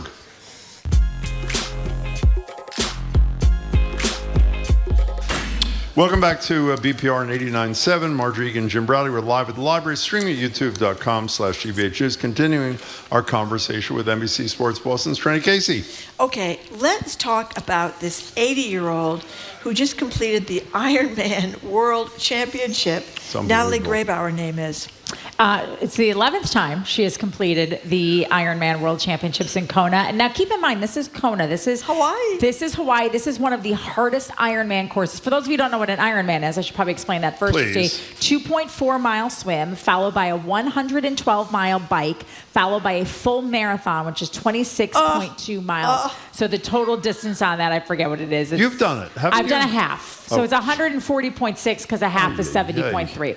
So I've only done a half, but this so she's the oldest woman to ever complete the Ironman. In 2022, another woman did it. She was 78, and this woman was waiting for Natalie at the finish line when she finished. There's a couple of crazy things about this story. One, she finished there's a 17-hour cutoff for racing an Ironman. No matter how old you are, you have to finish it in 17 hours. She finished it in 16 hours, 45 minutes and change. Wow. She had 15 minutes to spare. 60 people didn't finish it at all. So there were people who were much younger than her who didn't even complete the course. But I think the most incredible thing is she did not learn to swim until she was like 59 or 60 years old in 2005. So she goes and she says, listen, when I was young, there weren't a lot of opportunities for young women to participate in sports. And as she got older, she just wanted to move her body. And I think it's incredible. I've always wanted to do an Ironman. I don't know when. I've always said maybe before I turn 60, I'd like to try, but maybe I'll just wait till I'm like 80 years old and give it a whirl. Well, you said she started swimming at 59. She ain't got nothing. Do you know who Diane Hoffman is? Oh, unfortunately, my God. it's the late Diane Hoffman. Yeah, she just passed away. She used to live in Newton. Here is sound. She joined me on Greater Boston on TV in 2019. Diane set a new world record for her age category in the 400-meter dash, and she set that record just days before her 92nd birthday. Listen to what she had to say. So you are essentially the Grandma Moses of running. How old were you? Great grandma. Whatever it is. All right. How old were you when you started? Started what? Running. 90. You were 90, okay. And did I read, you were a dancer or something? Was that what you were? Well, I studied. I did a couple of camp shows, but a couple of times I danced in a club, but sang a little. I loved to dancing. Dance and sang? Yeah. Like what kind of music? Oh, good jazz. You know. You did? When did you start running? 90 years old. But she was a great tennis player. She was. That is exactly right. And she just passed away. I think Didn't Emily 96 know her? or 97. Didn't Emily play I'm sure tennis with her? I I'm think Emily that's right, knew her yeah. because Emily's a great Emily tennis Rooney, player of course, too. yeah. She'd be a lot older than Emily, obviously, but she just passed away. What's the word? Nonagenarian? How do you pronounce the thing for people in their 90s? Nonagenarian? I think it is. I don't know. Let's go back to octogenarians. This is another great story. Old people in tough sports. Rowing. Obviously, it was the head of the Charles. About the most beautiful weather in the history of the world. Oh, that was the day of the protest. For what apparently is the largest rowing regatta in the world. Yes. Head of the Charles, Saturday, this last couple of days. And there was a team of octogenarians with a coxswain being a mere 89 years old. Team of eight octogenarians. That's great. And so it all stems from the Rowing and Boating Club in Brighton. A woman someone decided, like, listen, we're older. That doesn't mean we can't do things. A lot of social things sort of slip away.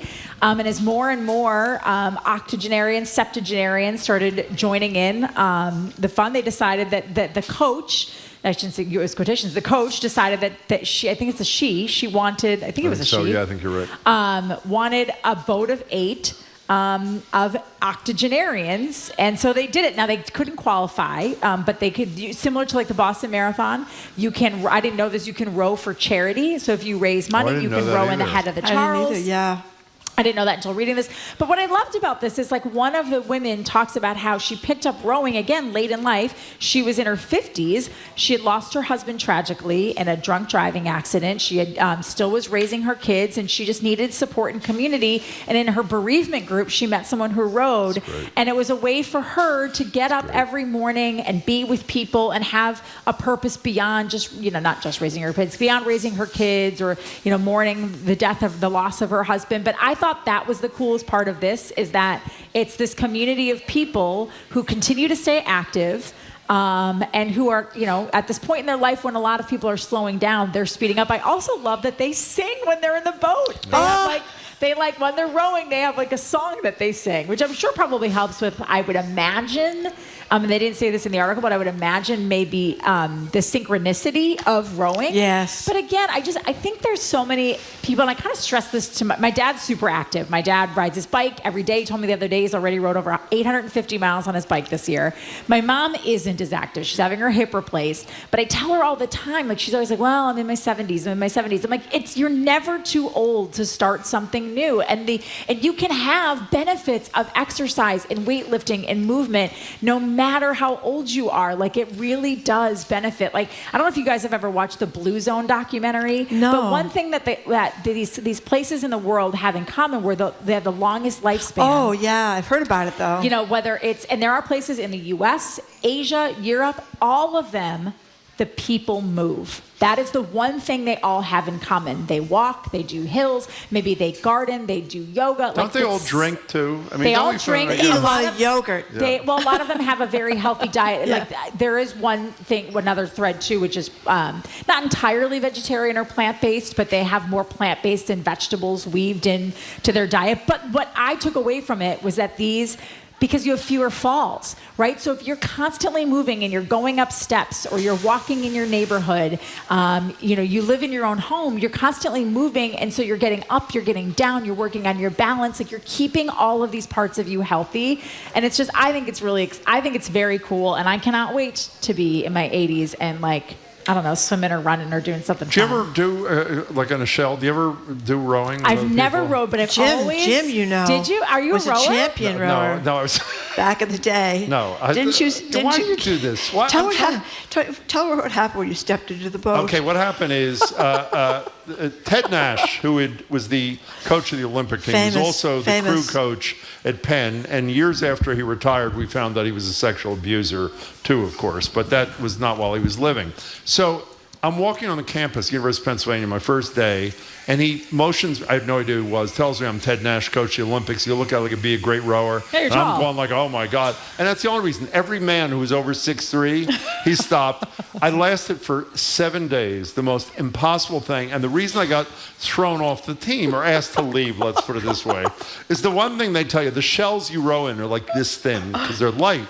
And all Ted Nash tells you is while you're learning, you got to be really careful getting out of the boat. Of course, on my 7th day, I get in the boat and put my foot right through it, right through the shell, right into the water.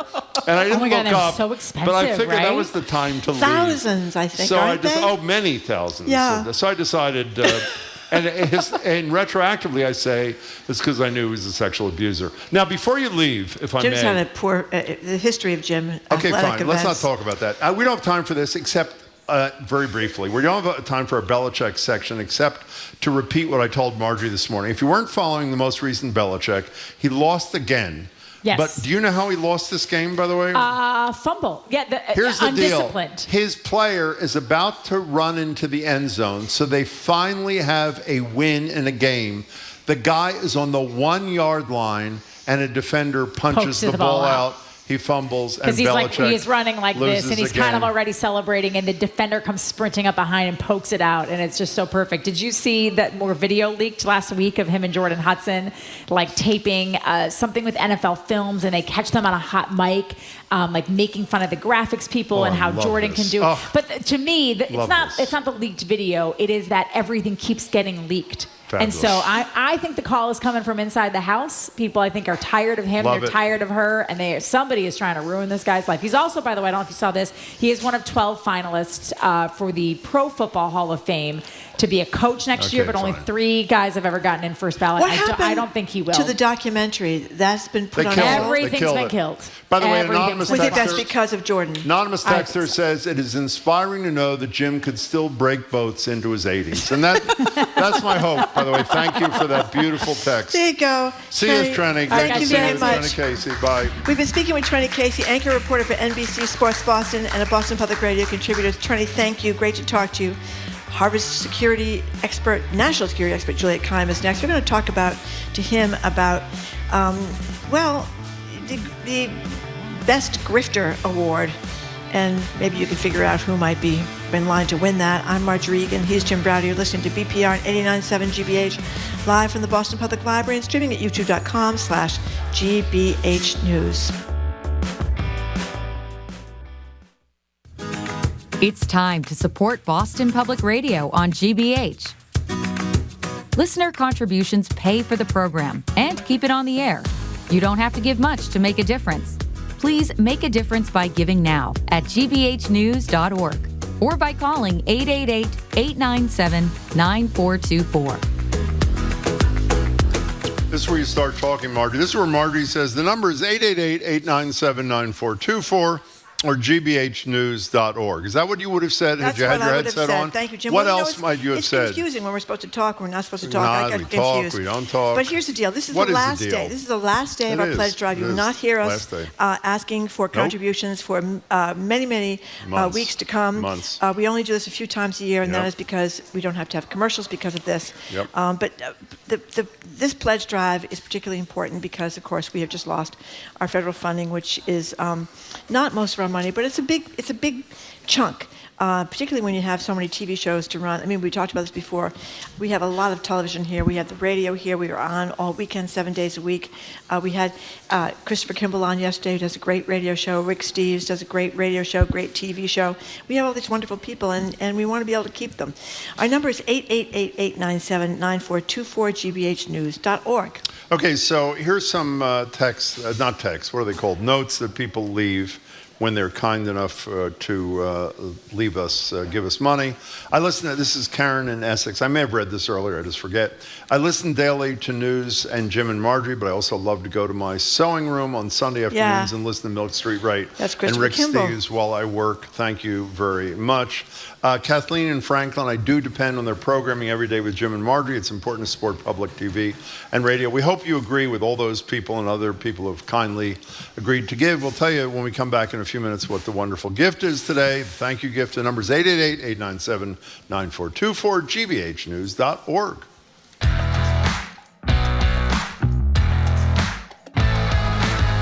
Welcome back to BPR on 89.7 GBH. Marjorie Egan and Jim Browder. We're live at the library, streaming youtube.com/GBH News.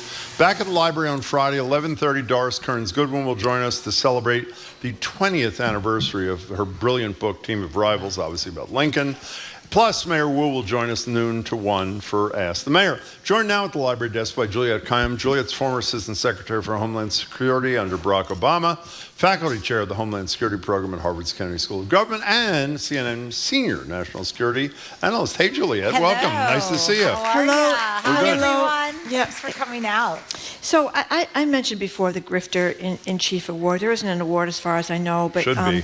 Now, on top of everything else, Donald Trump says he wants to get $230 million in taxpayers' money back from the Justice Department, where he's appointed all his lackeys because of the cases against him from the Justice Department. He says he's going to give the money to charity, and perhaps he thinks we've forgotten that a federal judge in New York and Letitia James, who was then the Attorney General, fined him millions of dollars for defrauding people in his charity and not having these events that were supposed to be for charity. It turns out they weren't. It was so bad that they said he and his children, particularly the children, all three of them, had to get lessons in how not to defraud a charity before they could run any more They charities. can't sit on a nonprofit for years. They can't They're run. barred. You're not allowed to serve on the board. And of then a there's the nonprofit. cryptocurrency and, the money that the children are making, the adult children are making on real estate in the Middle East, the merchandising, the crypto, the coins.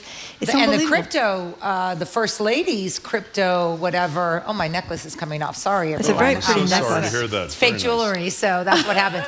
I was like, what is that? The First Lady's crypto scheme, because everyone has a scheme, I think is now, it's being investigated for fraud, that the owners of it have fraud. Crypto is going way down, and so they may have been making representations about the strength of the crypto commodities. Well, it's okay because a granddaughter who's selling a clothing line is making up for that. Yeah, exactly. Wait, no, So Thrush they're all- selling clothing lines using the White House as a backdrop for her advertising. Which is under scaffolding now, so she may have to change it. So as he breaks up, as he destroys the East Wing.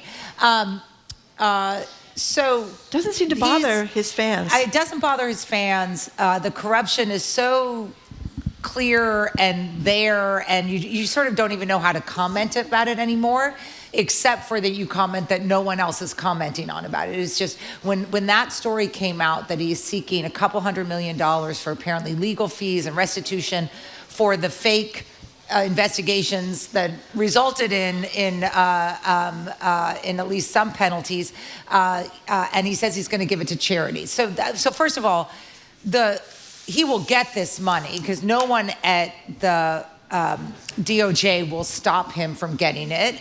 They were his former lawyers, the people who were deciding, represented him in the cases he's complaining about. And he said that he admitted yesterday, he goes, I know it's kind of weird to approve this money for me, but everything goes through me, which is interesting. It's sort of suggesting that there's no laws. And basically, but I'm going to prove it essentially and give it to charity. He won't give it to charity. I have to say one thing about this is so weird. Like, we're always told how rich Donald Trump is, and there's these $1 billion here and $1 billion there, and God knows what he's getting from the Qataris and what Jared is handing over to him and whatever. But I don't know if it's just his personality, but if you're worth $2 billion, what's $200 million? I mean, in other words, why? So it makes me wonder I'll about answer that, his worth what? Because grifters grift. Yeah, I guess I'm that's serious. right. I just can't see and that. Revenge. It's revenge too. Vengeance. Yeah. I mean, it's just like, you get a parking ticket and it's like, maybe you could, challenge it because whatever, and you're like, really? For $20, I'm just going to pay it. Well, that's the principle. Right. And the principle with him is you take every single dollar. And let me return to the issue that you mentioned at the beginning. People don't care. I've only said 42 times, and I'm going to say it 142 times more. 77% of the people who are going to get screwed if there is not a deal that protects the Obamacare premiums. We got a caller earlier today, said she was spending $600 a month. She got a notice yesterday in Massachusetts going up to $1,700, almost tripling. 77% of the people who benefit from those subsidies are in states that voted for Donald Trump. The question is, does any one of those 77% who's getting screwed by Trump concern that while he's screwing them, he's taking $230 million to put in his own bank account? Do you know who's making this linkage really well, and I really like him, and I think he should replace Schumer, is Schatz, Brian Schatz. From Hawaii. He's a doctor, isn't he? No, is he a doctor? Is he? I don't know. He does not look very... No, the governor's a doctor. We desperately need to replace Schumer. Right. Okay. So I think he is making that linkage. He goes, this has nothing to do with the money, right? We could find the money, obviously, because he's building the White House apparently with private money. I'll believe it when I see it. He's paying for 2 new planes for Secretary Noem from the Department of Homeland Security. They can find the money. It is about the grift, and I think he's making that case very well. I also have to say, I think the reporting as a whole has been very good on what the shutdown is about and what is about to happen to the American public. I suspect November 1st is going to come around. That's the deadline. The Democrats will say, okay, we tried to stop it. Here's your health care bills. And then there'll be a turn. We'll at least open up the government, because I'm looking at pictures on CNN of government workers in food lines. For hours. Well, They're also not SNAP getting- benefits are scheduled to SNAP run out in ballots, November, right, exactly. so that's an issue. So I think that you'll see movement by November 1st. Johnson, the head of the House, will pretend like he doesn't read anything or see anything or do anything until then. But then when they meet, he'll have to sit this one congresswoman who he's been denying. Just a seat at couple, the table of for. details about Trump's defrauding his charity, which he, by the way, admitted. He agreed that these things, when they settled the suit, were improper. Yeah. That he arranged for the charity to pay $10,000 for a 6-foot portrait of him in a tennis outfit that hangs in one of his golf clubs. I knew that already. I did not know this, that he diverted $100,000 from the charity to build an 80-foot high flagpole at Mar-a-Lago. Did you know that? I didn't know that. Yeah. I mean, geez. I mean, so when he says, I'm giving it Shameless. away, he's going to give it to a charity that is then going to invest in something that benefits him, right? So it's going to be whatever, a new plane. He doesn't need a new plane, but maybe new helicopters. And you wonder why it doesn't bother his. Maybe they don't know. We don't know. I mean, in the sense that, there's going to be this core group of people that support him. But if you look at where he's losing support, it's predominantly on issues around immigration. Americans really don't like what Kristi Noem and ICE are doing, but it's also around,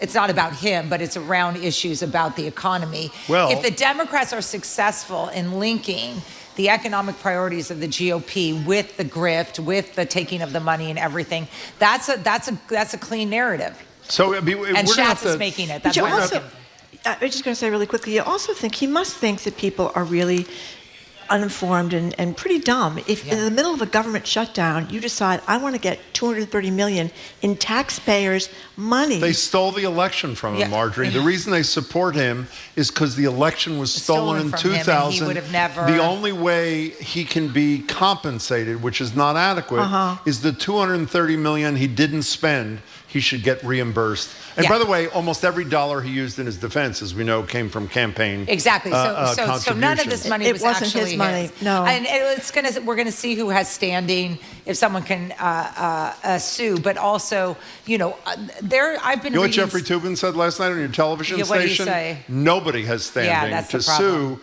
which means if he decides he can get away with it, that's what I worry politically, about. not legally, he's going to get $250 million because he wants it. Because no one challenges him. But I mean, to your point about do they care or do they?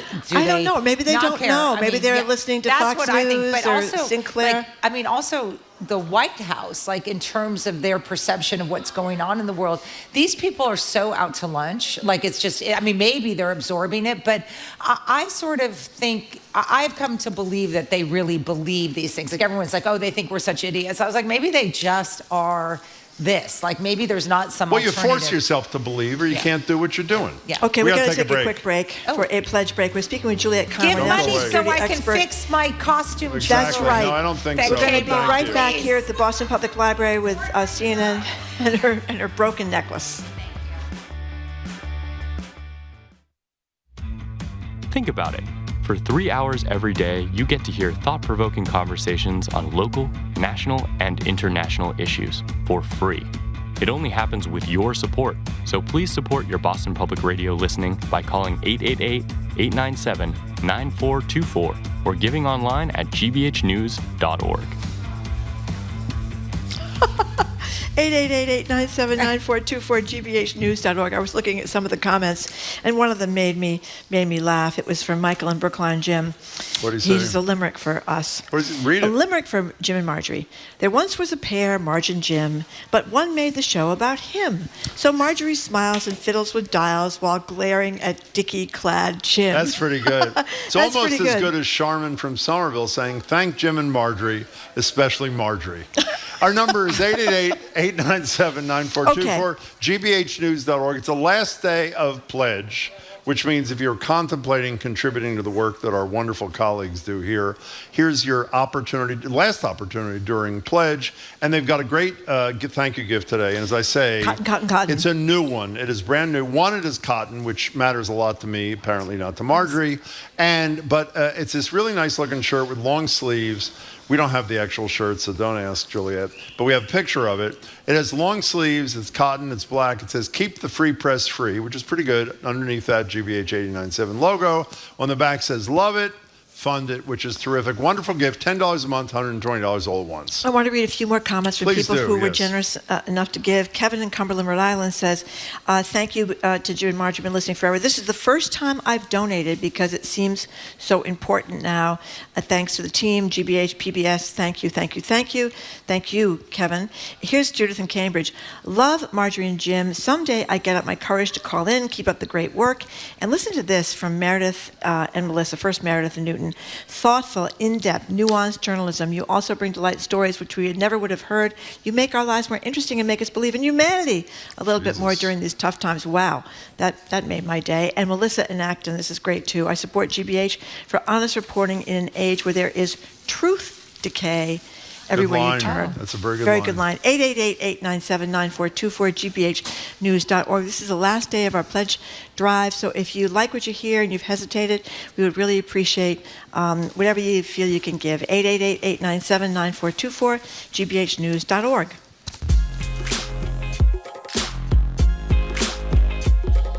Welcome back to BPR and 89.7 GBH. Marjorie Egan, Jim Browdy. We're live from the library, and we're continuing our conversation with Harvard national security expert Juliette Kayyem.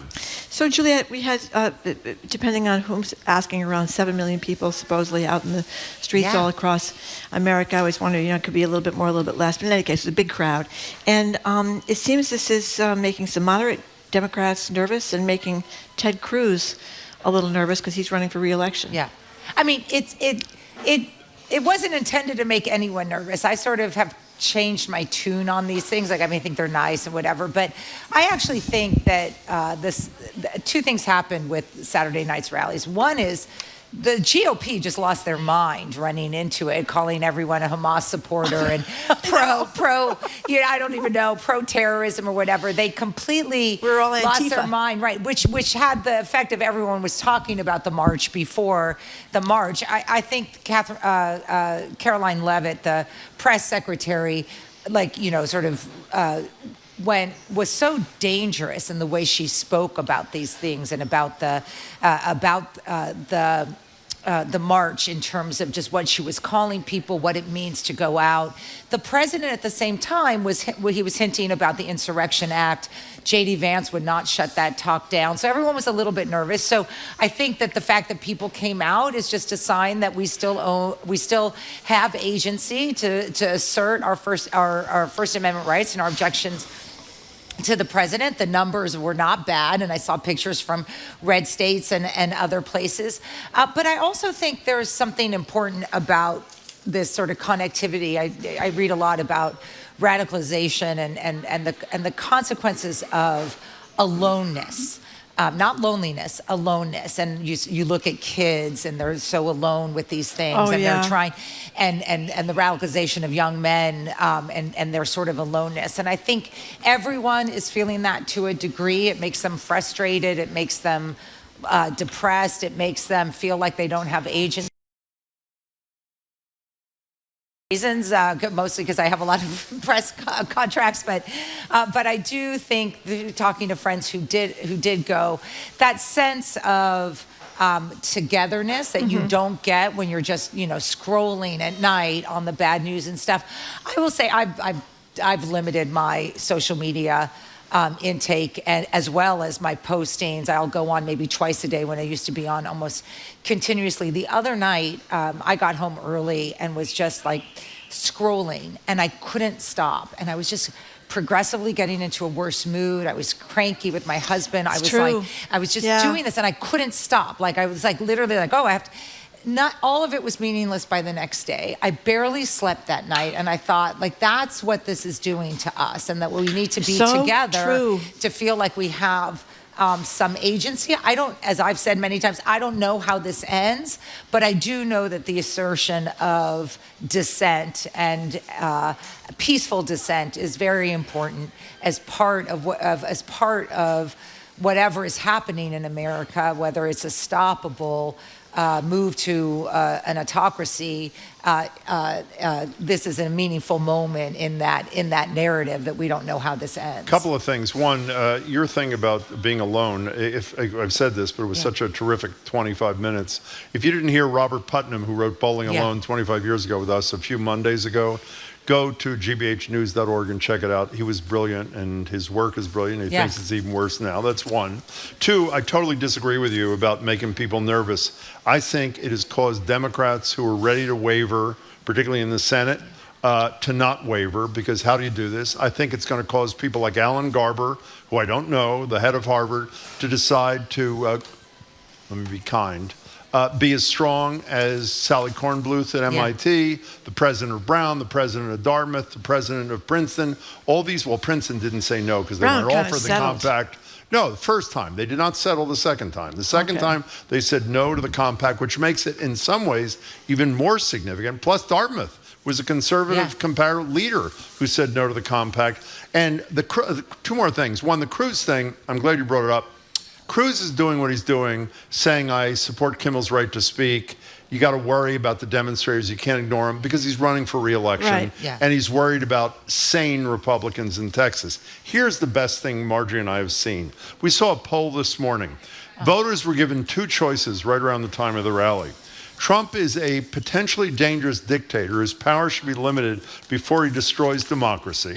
The other choice was Trump is a strong leader who should be given power he needs to restore America's greatness. 57 for dictator, 41, which is a landslide for a leader who should be given power to restore America's greatness, which suggests to me that at least a larger number of people are getting the dangerous direction we're going in. So I think Saturday was huge, actually. And Johnson, I mean, the Speaker of the House, Johnson, is proving an easy point in terms of not seating this Arizona representative for a long period of time. He's trying to blame. Ridiculous. He looks ridiculous. And he keeps saying Pelosi had a delay. Well, it turns out that congressperson asked for the delay because they were trying to get their family all together for the oath. Like, you know, and she said she's fine without her family. Yeah, exactly. Just do it. But he just keeps avoiding her. Now the Arizona AG has sued. And so, you know, this is but if you want proof of what their strategy is, it is they are, you know, to not seat a Democrat. Did you say why? By the way, I was just told that the Putnam interview, if you want to see it, you should go to YouTube, is the best place. Right. But did you mention why he's not seating her? Yeah, because of the Epstein files. Right, and that brings us to the book. That's just come out by Virginia. It's Giuffre. And I would argue the best title ever, Nobody's Girl, which so says. And you know, we've heard excerpts from it. I haven't read it yet. I'm going to try to read it very soon. But it sounds gruesome. Yeah. And a lot of these women that were girls at the time this happened to them came from poor families. They didn't have any agency. He was paying them a lot of money. She felt that she couldn't get away from them because I didn't know this. He threatened, according to her, to go after her little brother. Yeah. So she was afraid not to be choked by some, as she called him, prime minister. And you know minister. where he got a lot of these girls? From Mar-a-Lago. From Mar-a-Lago. Yeah. I mean, it was the feeder. I mean, it was, you know, he would hire Trump would hire That's factually girls. accurate, by the way. That this is not factual. speculation. Yeah, it's not. That is factually accurate. There are girls, there are conversations, or Trump has admitted. Why am I even like, Trump has admitted he got angry at Epstein, not because Epstein was running a child sex ring, but because he kept taking Trump's girls from Mar-a-Lago. And they also emphasized that Ghislaine Maxwell, Ghislaine, how are you saying her name, who's now been moved to a low security prison from a high security prison because she was interviewed by the president's people. She was involved in some of the sexual abuse. She just wasn't a madam going out and finding people. She was actually physically abusing people herself. People should, there are excerpts all over the place now. And again, we're going to do something on the book early next week. She tells a story about being submitted more than once to a former prime minister and describes the violence in this encounter that is just unimaginable. She allegedly goes to Epstein and says, I can't do this anymore. You can't, meaning with this particular person in particular. I can't remember his exact words according to her, but the basic thing was, you got to live with some of these things are going to be difficult. You just have to deal with this. It is so brutal. And I asked John King this yesterday, and I regretted it because John's really an honorable soul who doesn't do the Nostradamus thing. Yeah.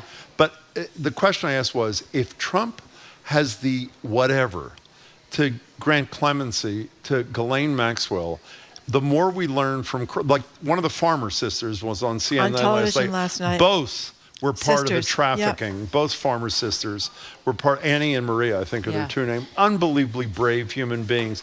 If he pardons this woman, Ghislaine Maxwell, this monster, and still has the kind of support he has, we're done as far as I'm concerned. But he's Just already done. put her. There is a huge difference between a very serious prison and a Exactly you're going to get right. out in 6 months prison. Yeah. And she's in the you're going to get out in 6 months prison He where you just have thinks activities. if he does all of this enough before soon enough before the midterms, he thinks he can just I think you're people right. will forget. I think you're right. And so if he's going to let her out, it'll be early 2026. Are we done? We didn't get to talk about the Louvre. I know. Well, I'm the stuff sorry. will still be going when you get here next week, so you can talk to us about it then. There it is. Okay, There. Juliette. Those are Thank Napoleon's wife's pearls. $7.99. I know. Okay. It broke on air. I'm sorry. We've been speaking with- but yes, we'll get Nice back to to the see you. jewels. Yes, Bye, we will. everyone. Kayyem, bye. We were speaking with Juliette Kayyem, former Assistant Secretary for Homeland Security to President Barack Obama, faculty chair of the Homeland Security Program at Harvard's Kennedy School of Government, and CNN senior national security analyst. Thank you, Juliette. Coming up after the 1 o'clock news, it is time for Afternoon Zoo with naturalist Sy Montgomery. We're going to talk with her about the late Jane Goodall, the woman who lived with chimpanzees for much of her life, and also dolphins getting Alzheimer's. You're listening to BPR on 89.7 GBH, broadcasting live from the Boston Public Library. We are primarily funded by our listeners, by people who value the station, by you. And that's especially important now that our federal funding has been revoked. Please support your future GBH listening by giving on this last day of our fall membership drive. GBHnews.org or give us a call, 888-897-9424. I'm Zach Finn, and I'm here with Kiki Lua. And we just need to raise 12 contributions in the next 5 minutes. That's what we need to stay on track right now in this second hour of Boston Public Radio. Please sign up or make a one-time gift. GBH's future depends on all of us joining together to make up for the federal funding cuts. Again, just 12 more people to step up and make a contribution in the next 5 minutes, the last 5 minutes of this hour. Make your gift right now, whatever fits your budget, gbhnews.org, or by calling 888-897-9424. And hey, you got a great opportunity here to support your Boston Public Radio listening right now on this last day of our membership drive. We're going to thank you with something really cool. It's our brand new long sleeve t-shirt, soft cotton black shirt with the statement, "Keep the free press free," tastefully displayed across the front with that nice GBH 89.7 logo underneath. It is, again, the last day of our membership drive. We are encouraging you to stand with GBH and a free press by signing up as a sustaining member at just $10 a month, and you're going to get your hands on the new t-shirt when you do it. 888-897-9424 or online at gbhnews.org. Money talks, but it can also silence. That's what's happening right now as leaders in Washington are using business threats in an attempt to influence the programming of the big TV networks. It's also one of the reasons Congress revoked our federal funding to weaken the role public media plays as part of a free press. But we have something going for us that the commercial broadcasters don't have. We have you. We have listener support. The money you give, added with your contributions from thousands of other GBH members, ensures that Boston has a hometown NPR news station. It ensures the free press remains strong, and with your support, we will not be silenced. Please be one of the people who powers GBH by giving right now. Online at gbhnews.org, click the donate button, or call 888-897-9424. And you can support GBH right now by becoming a monthly sustainer. That is the best possible way you can support the station, especially right now. A recurring gift of $10 or $15 per month means we're not living pledge drive to pledge drive, and it just takes a few minutes to set up. Plus, $10, a great number today because that's going to allow you to get your hands on the t-shirt. So it's automatically deducted from your bank account or your credit card. Super, super easy, and you're going to be enrolled in no time. gbhnews.org or give us a call, 888-897-9424. The membership drive is almost over. It ends this evening. You've probably been meaning to make your contribution, but you just haven't gotten around to it. Well, time is running out to support this important source for news. It takes just 2 minutes to give, and when you do, you'll know you have done your part to keep NPR and GBH on the radio in Boston. It's never been more important. All gifts are welcome, so please give as much as your budget will allow. Online at gbhnews.org or by calling 888-897-9424. All right, and we're making some incredible progress on our goal right now. We are now looking for 5 more contributions. We still got a couple of minutes to get that done, so support your Boston Public Radio listening. This is the moment, and I do have just an awesome comment that I want to, and a thank you to share to Peg out in Ashland, who says, I can't wait to proudly show my support by wearing the T-shirt that you're offering today. As somebody really smart said, the press is for the governed, not the governors. Thanks, Jim. Thanks, Marjorie, and your colleagues. We need you. Wow, Peg. Thank you so much for sharing that. Appreciate that support. So again, if you feel like Peg, if you feel like this is providing value to you, now is your time to step up and show your support. All you need to do is give us a call, 888-897-9424, or you can go online, look for that donate button, gbhnews.org, and thank you.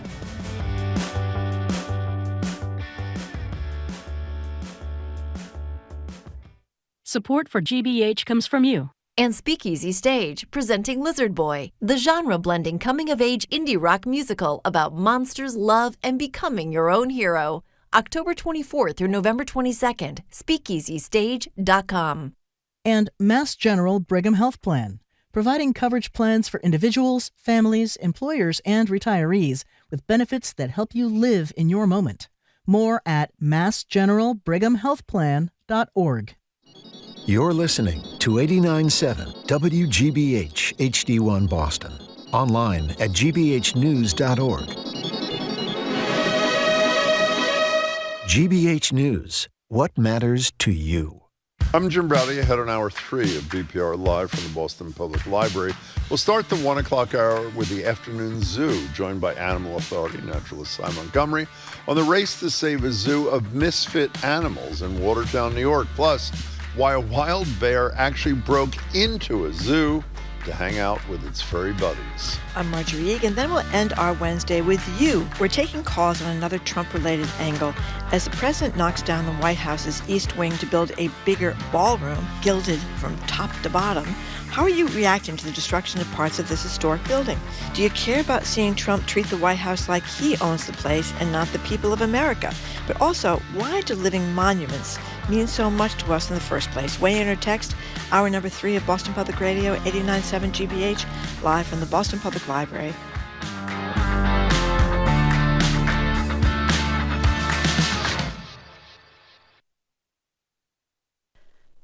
Live from NPR News, I'm Lakshmi Singh. Thousands of federal workers are spending a 22nd day in limbo with no sign of a political compromise that would end the government shutdown. Holding a narrow majority in the Senate, Republicans have been unable to overcome the Democrats' holdout for stronger health care protections. NPR's Stephen Fowler reports on President Trump's campaign to force the Democratic Party's hand. Trump has actually referred repeatedly to cutting explicitly Democrat programs, and there is no such thing.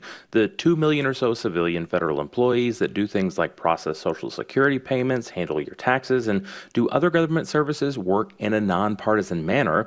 But there are things championed by Democrats and former President Joe Biden's administration that the White House says are partisan, not necessary, and do not align with Trump's values. NPR's Stephen Fowler reporting. The artificial intelligence company OpenAI has launched an AI-enabled web browser. NPR's John Ruwitch reports this opens a new front in OpenAI's competition with Google. The new browser is called Atlas, and the company says it's built with the chatbot ChatGPT at its core. Part of what it'll be able to do is remember past searches and context from those searches. The company says that'll make it easier to, say, pull up previous results and work with them. It'll also be able to summarize and analyze content from websites. OpenAI launched the browser on Mac OS and says it'll be available on Windows, iOS, and Android soon. The move takes the competition between so-called AI answer engines and traditional search to new levels. Traditional search is dominated by Google and its Chrome browser, which is the world's most popular way to access the internet. But ChatGPT has leapt in popularity as an information retrieval tool. Google's share price fell after the announcement. John Ruwitch, NPR News. Meta, the parent company of such platforms like Facebook, says it's laying off about 600 employees who work on AI development. That's according to an internal announcement confirmed by NPR. Russia says efforts to schedule a new meeting between President Trump and Russian leader Vladimir Putin to discuss efforts to end the war in Ukraine continue, Despite Trump's announcement yesterday he was postponing the talks over a lack of progress in negotiations. Here's NPR's Charles Maines. Speaking to journalists, Kremlin spokesman Dmitry Peskov said Putin shared Trump's desire to not waste time on talks that go nowhere. That's why, Peskov continued, more time was needed to prepare for the summit, adding there'd been too much gossip and rumor in the media about the talks' demise. Yet Russia has openly rejected Trump's calls to freeze the war in Ukraine along existing battle lines, a plan since embraced by Ukraine and European allies. Instead, Russia is insisting it wants a long-term peace deal that addresses what it calls the root causes of the conflict. Critics say that's Kremlin's shorthand for demands for and NATO's pullback from Eastern and Central Europe. Charles Maines reporting. It's NPR News. Good afternoon. With the latest from the GBH Newsroom, I'm Henry Santoro.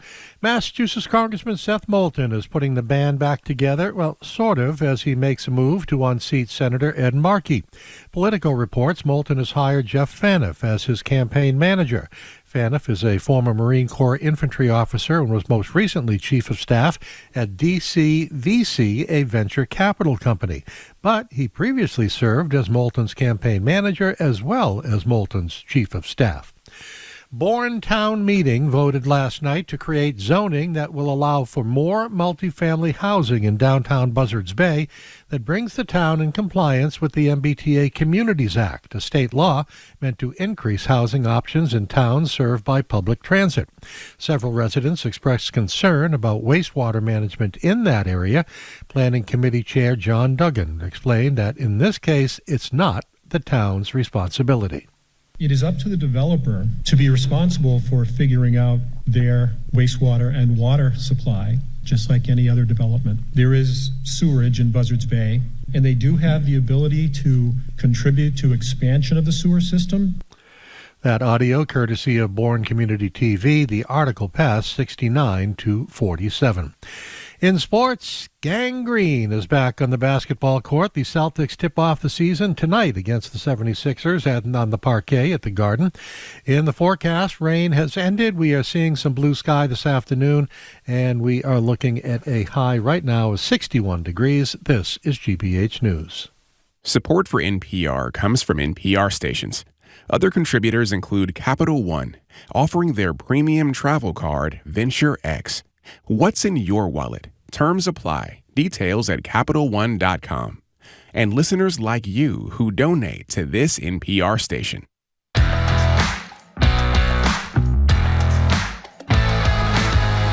Welcome to hour number 3 of Boston Public Radio, 89.7 GBH. We are broadcasting live from the Boston Public Library. Glad to be back at the library. Thank you very much. We're also streaming at youtube.com/GBH News. I just want to say one more time, for your planning purposes, Friday we're going to be joined here at the library with Mayor Michelle Wu. She'll be with us from noon to 1, taking our questions and yours. And before that, we're going to be joined by historian Doris Kearns Goodwin, also on Friday. This is to celebrate the 20th anniversary of her great book on Abraham Lincoln called Team of Rivals. Hello again, Jim. Hey there, Marjorie. It's time for the Afternoon Zoo. We're joined now on Zoom by the pride of Hancock, New Hampshire, and actually the pride of Boston Public Radio, Sy Montgomery, naturalist, author. Her latest book is The True and Lucky Life of a Turtle. It's all about Fire Chief, who we know very well, the other pride of Hancock. Sy, it's great to see you. Welcome back. It's great to be with you. Hi, Sy. So the scary story about dolphins getting Alzheimer's near Miami and some association between their problems and human being problems with Alzheimer's? Yeah, this is so scary. And what's funny about it, too, I mean, not funny, but what's odd about it, too, is that these dead dolphins washing up with brains afflicted with the same kind of problems that are typical of Alzheimer's is just right near the one town in America that has more Alzheimer's in humans than any other. Huh. So, you can't say there's a cause and effect there. But this study that was published in Communications Biology was showing that the brain problems of these dolphins, there were 20 of them that they studied that were found dead along Florida's Indian River Lagoon between 2010 and 2019. Every single one of them had high levels of this neurotoxin. and the same kinds of brain damage associated with Alzheimer's, which afflicts 11% of the American population over 65. Is it 11%? Wow. I know, isn't that awful? And Yeah. that's us. Oh my God. So the brain damage associated with Alzheimer's that we've all heard about is this beta amyloid, these sticky proteins that build up between the brain cells, and then these tangles of tau protein, which blocks the communication between neurons. Those were found in every one of these dolphins, and this is something typical of Alzheimer's. And also they found over 500 genes behaving abnormally, including one abnormal variant, APOE4, which you may have heard of, which is associated with the highest risk of Alzheimer's in people. And further, another association is that when these dolphins would strand, there were it was usually in the summer when algal blooms are the most common, and they had high levels of this stuff 2,4-DAB, which forms in the algae thanks to a bunch of pollution and rising temperatures. Oh, so yeah. So I know you made the point early on there, Sy, that you can't say there's a total correlation, but the commonality is what? The water? What are people suggesting deserves a further look? Well, everything that's going into dolphins' bodies is also going into ours. We don't live in the water, but we need that water to survive. And when we start polluting our world so much that either the direct pollution itself or the pollution that causes a bloom of some organism that is dangerous, it's going to affect all of us. And so I think this is one more instance that really proves that when we start messing up the environment, it's not just the poor animals who are in trouble. It's all of us who are in trouble. So it's another good reason not to move to Florida. Not that I needed one. Okay, so by the way, they've had the algae blooms, the cyanobacteria blooms all over Cape Cod, yeah. and in a lot of lakes all around the country, and even in Winnipesaukee, which is a huge lake up in New Hampshire. So this is happening, and you can't go in the water when they're there, and if your dog goes in the water, your dog could die. This is a big problem. It totally is. Yeah. And it's all caused by our pollution. I mean, it's not like these organisms never existed before, but they didn't exist in these kinds of numbers that it was poisonous. You know, Sy, one wonderful story out of the oceans is, and I've been on a ton of whale watches, like I'm guessing a huge percentage of our audience has too. We've talked on the show with you and without you about the diminution in the number of right whales in our region, a pretty precipitous drop in the last decade, something like 20 or 25%. And the number isn't high to begin with, like 300 and something. But they're coming back in modest numbers, but coming back. And I'm hoping you're going to say it's not just happenstance or cyclical. I think it's because humans are actually doing something to help them come back. Am I right? I hope.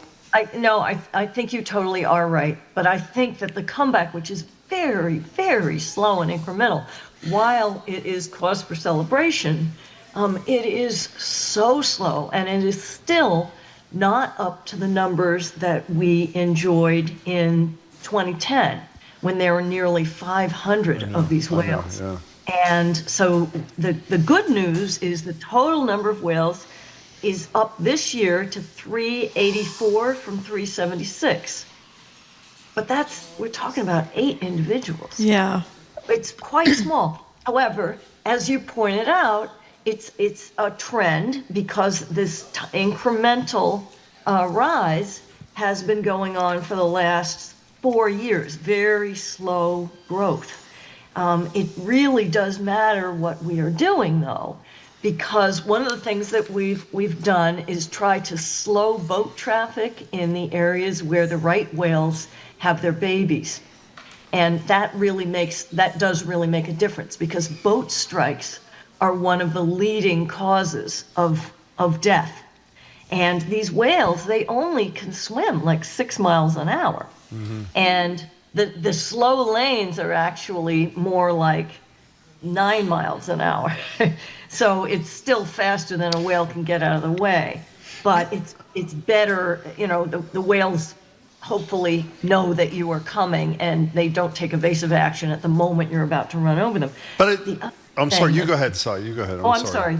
Well, I'm sorry. Well, the other thing is the fishing gear. That's a problem. I bet that was what you were going to bring up. Yeah, have you ever seen the movie? David Abel is a former reporter at the Globe who's made some spectacular movies, including the one about In the Whale, about our friend from Provincetown who was not swallowed, he mouthed by a whale. But he made a movie in 2020 called Entangled, the race to save right whales from extinction. And it's about exactly what you thought I was going to bring up, the lines and that sort. Has there been progress on that front? They get entangled. That's thus the name of the exactly. movie. And the entanglement is shocking. 1/4 of the population of right whales every single year encounters some kind of entanglement. That's horrible. That doesn't mean they drown or die from it, but it means 1/4 of the population has this happen to them like every year. And 85% of all living right whales in the North Atlantic have had some kind of entanglement at some point in their lives. And it doesn't always kill you outright. Sometimes it produces just so much drag that you can't, find enough to eat. Sometimes it produces a cut that slowly becomes. Yeah. Well, and also, but I've horrible. read the injuries, even if they don't kill you, make it whether you are not eating enough or whether you're less likely to reproduce in those circumstances if you're injured, which indirectly obviously calls a diminution in the size of the species. We're talking to Sy Montgomery. Sy, I lived in New York City, and I spent a lot of time in and around New York.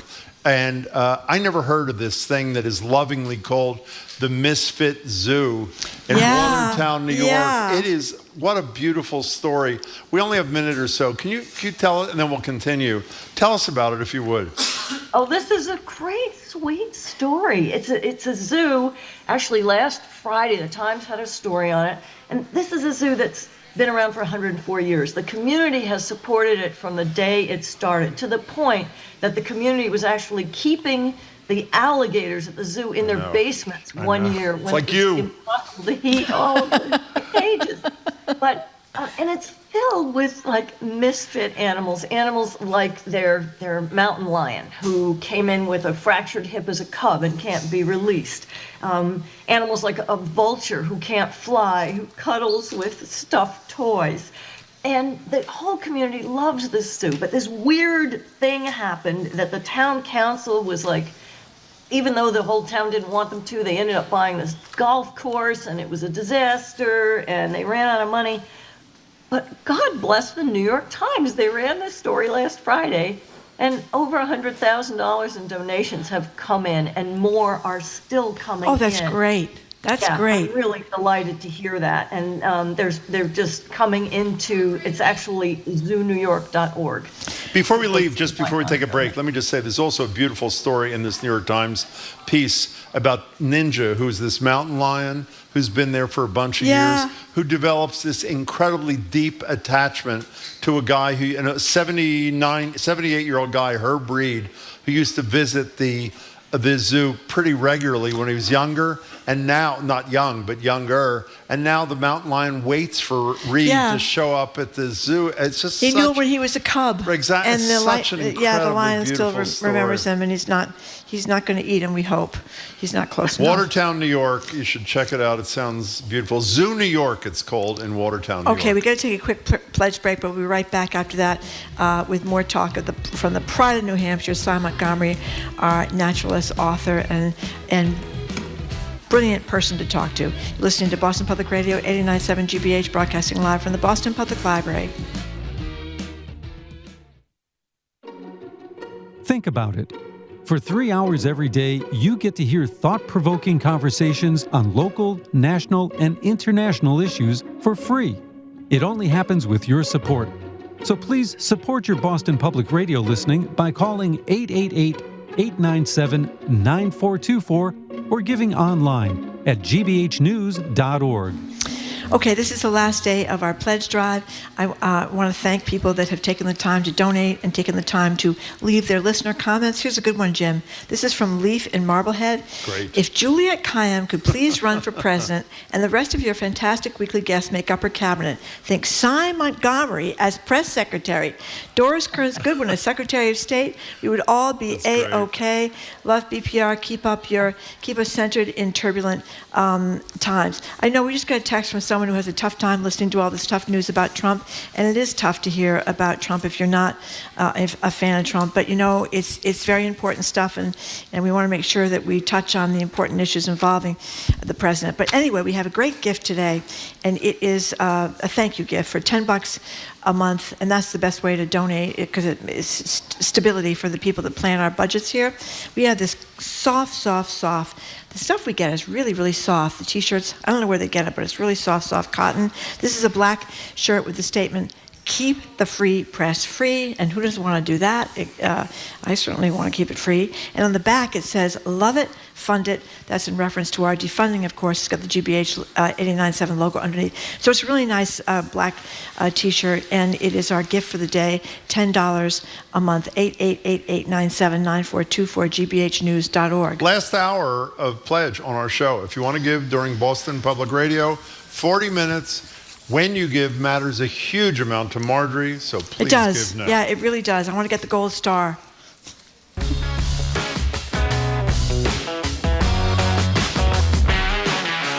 Welcome back to BPR and 89.7. Marjorie Egan, Jim Browdy. We're live at the Boston Public Library, and we're continuing our conversation with one of our faves, Sy Montgomery. Is Sy Montgomery, this story about the research monkeys, that they are the most common one is endangered, and the conservation group confirms that. And on the one hand, you think you wouldn't want to be a research monkey. On the other hand, I know that they matter. Want to be a research I would monkey. not. I think a lot about that, and I That's say, right. given the choice, I'd prefer not to be a research monkey. I would prefer not to be. Yeah, but again, these scientists say that they help with drug development. So, where are you on this endangered research monkey dilemma? Well, I know that researchers justified experimenting on humans in the recent past, and we know that's wrong. And, we share so much genetic material with these animals. We know that they not only suffer, but they can think, they feel, they know. There's a new movement in medicine called One Medicine. And rather than give animals some horrible disease and then try to cure it, the approach is to find animals who have the disease already. Wow. For example, cancer. Dogs get cancer. Yep. Monkeys get cancer. Just about everybody, except for, I don't think sharks get cancer, but almost everyone gets cancer. So find some animals who are sick and cure them instead of try to falsely give it to someone else. There's a lot of criticism in using research animals for medicine, in that how many times have we cured cancer in guinea pigs? 1 million times. But then when they use it on humans, most of the time it doesn't work. I remember when my dad had cancer, which he died of lung cancer, but I got him into some clinical trials for cisplatin, which is now the kind of gold, I guess, platinum standard for that kind of lung cancer. And I had to really fight hard to get him in there, and I was able to get him in there because he was a war hero, and I called the doctor directly. Well, there's people out there who would love to have some of these drugs tested on them. Yeah. But they're told, no, you can't have that. You can't have that. And meanwhile, they're giving it to some poor animal who would love to live. So personally, while I know what it's like to have somebody suffering from some horrible disease and wanting to do anything to cure it, personally, I don't donate to charities that fund experiments on animals. Sy, just quickly, obviously your solution makes total sense and is hugely humane. Is it feasible? Meaning, for example, as you said, could we find enough monkeys of the right type which have cancer, or you would say who have cancer, I'm serious. Is that doable? Well, probably not monkeys, but you could dogs. I mean, there's tons of pets. Yeah, that get cancer. Owners can't afford the expensive treatments that actually can work. And if we tested promising drugs on these creatures, we could save them and save us and skip a whole lot of cruel and ineffective tests, in my view. And one of the people who definitely espoused this was the late, great Jane Goodall. And a lot of people forget that among her many contributions in her long 91-year-old life to science was to stand up for the rights of research animals and try to get primates out of those labs. By the way, you ever heard of a book called Walking with the Great Apes? You ever read that? Have you read that? Yeah. I did not know. Was that your first until book? Just last week that you wrote a book about Jane Goodall. Yeah, it was my first book. It was about her and Diane Fossey and Baruti Galdakos, because all three were the scientific sisterhood who were backed by the famous paleoanthropologist Louis Leakey. And all three of these women went into the field to study humankind's closest relatives, and all three of them completely transformed the way we understand animal lives and how we do research on understanding animal lives. But she was the first. She went into the field in 1960 when I was 2 years old. And I remember, before I could read, seeing pictures of her in National Geographic, this blonde girl with a ponytail holding her hand out to a chimpanzee in the Gombe Stream Reserve in Tanzania, and thinking, even as a little girl, like, yeah, that looks about right to me. That's great. By the way, she not only was brilliant in 91 years in life, she was pretty good in death, too. Here is an interview that was not allowed to be played until she had died. It was on Netflix. And here she is reflecting on the people on Earth who, let's put it this way, she said she could do without. Here's Goodall. Do you have people that you don't like? Absolutely, there are people I don't like. And I would like to put them on one of Musk's spaceships and send them all off to the planet he's sure he's going to discover. Would he be one of them? Oh, absolutely. He'd be the host. Along with Musk would be Trump and some of Trump's real supporters. And I would put Putin in there. And I would put President Xi. I'd certainly put Netanyahu in there and his far-right government. Put them all on that spaceship and send them off. I love how she says matter-of-factly, oh, absolutely. Absolutely. This is a Netflix thing called Famous Last Words, and it's done by, I forget Falchuk's first name. Brad was the one that ran for governor. Was Brad the one that ran for governor? Evan is the one who ran for governor. Okay, it's his brother Brad, Brad who's is a film married producer. To Gwyneth Paltrow, as we all know. Yeah. Anyway, he's got this thing where he's interviewing people before their death, and then after their death, he plays what they said. It's great, actually. And I think she also had a very hopeful message about living your life every day and thinking about your importance, that your life matters in the world. And it was very hopeful. I found it very inspiring. Yeah, she inspires, I think, unlike any other scientist. At one point, she was certainly the most recognized scientist in the entire world.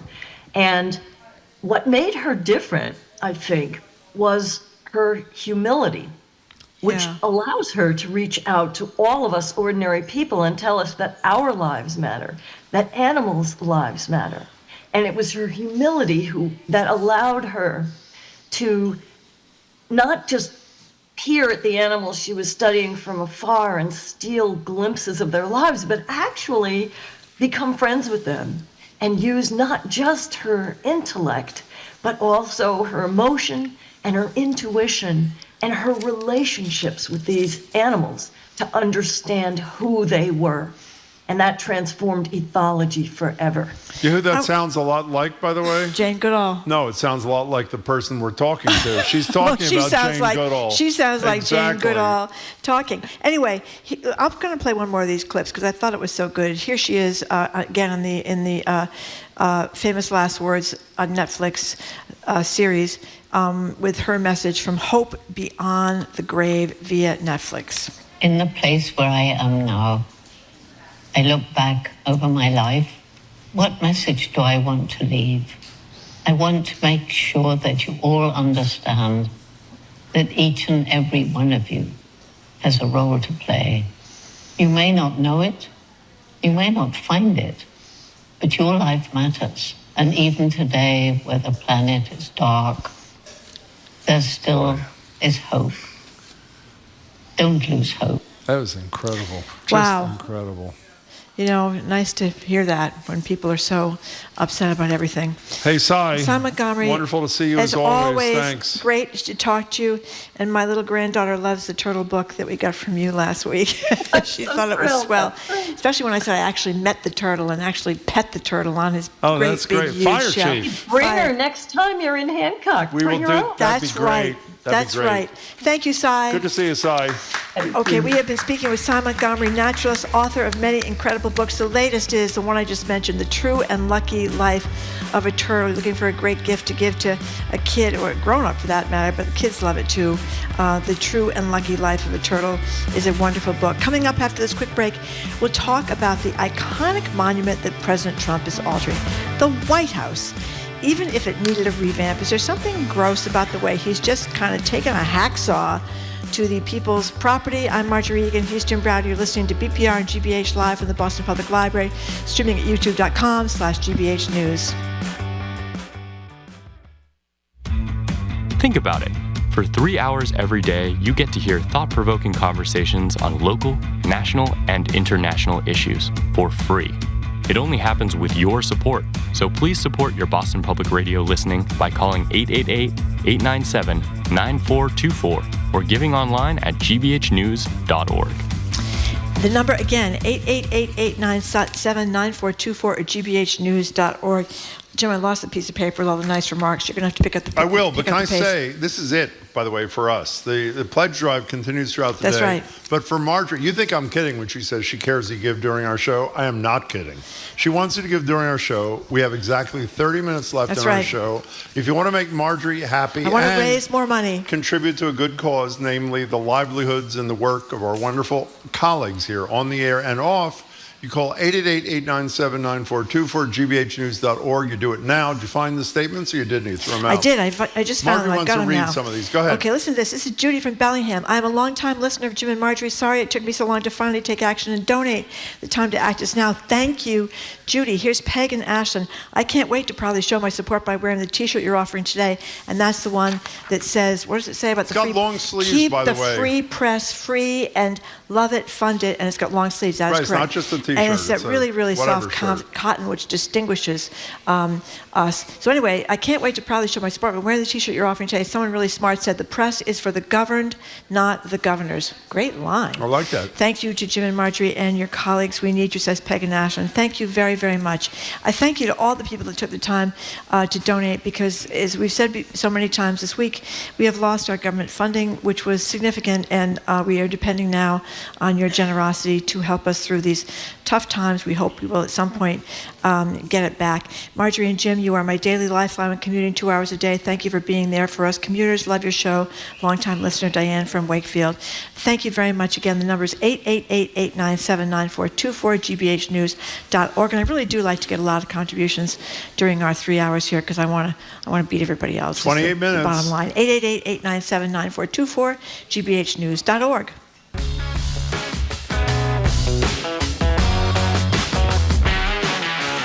Welcome back to BPR and 89.7 GBH. Marjorie Egan, Jim Browder, live at the library, streaming youtube.com/GBH News. Back here Friday with historian Doris Kearns Goodwin. She'll be with us at 11:30. Talk about the 20th anniversary of her legendary book, and it deserves that. Team of Rivals, obviously about Abraham Lincoln. Plus, the mayor will join us, Mayor Wu, here 12 to 1, take your questions and ours. For the rest of the show, the lines are open to get your thoughts on the design changes. Talk about euphemism. Donald Trump is making one of America's most famous monuments. Let's just list a few to get us started. The White House is essentially turning into Mar-a-Lago North, with the gilding of the Oval Office, paving over of the Rose Garden, and now Trump is very publicly demolishing the East Wing to make way for a $250 million oligarchy-funded ballroom. So what do you make of these changes? The White House is supposed to be the people's house. As Marjorie said first thing this morning, he's acting like it's his house. If it's his house, he can do whatever he pleases. The Trump's changes signal anything at all about the intentions, maybe never to leave. And what do you... The beginning of the day at our first meeting, this is legal what he is doing. It's legal. He's entitled to do it. Yep. It breaks all protocol, all history of how these kinds of changes have been made. What's your reaction? And Zoe, our colleague, has a really important side issue. Should Trump be using at least some of the renovation money to rebuild the old man on the mountain, which is still not rebuilt up there in New Hampshire? Well, I said before, I say it again, you know what's going to be next? Mount Rushmore.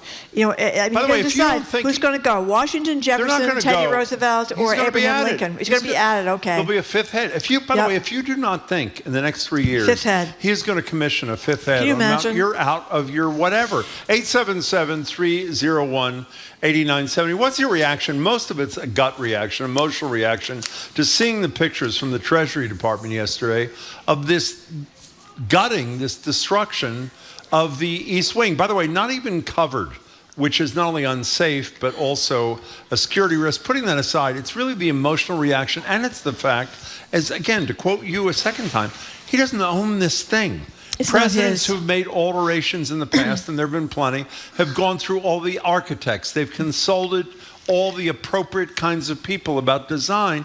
This is another bulls his way through things and just does it. We are broadcasting now from the Boston Public Library. We are. If you haven't been here, this is one of the gems of Boston It is architecture. totally true. It's built by McKim, Mead, and White, the same wonderful architects that Theodore Roosevelt had come to the White House to help when they needed some expansion What there. did he do? Well, he worked in the White House. No, I know he's...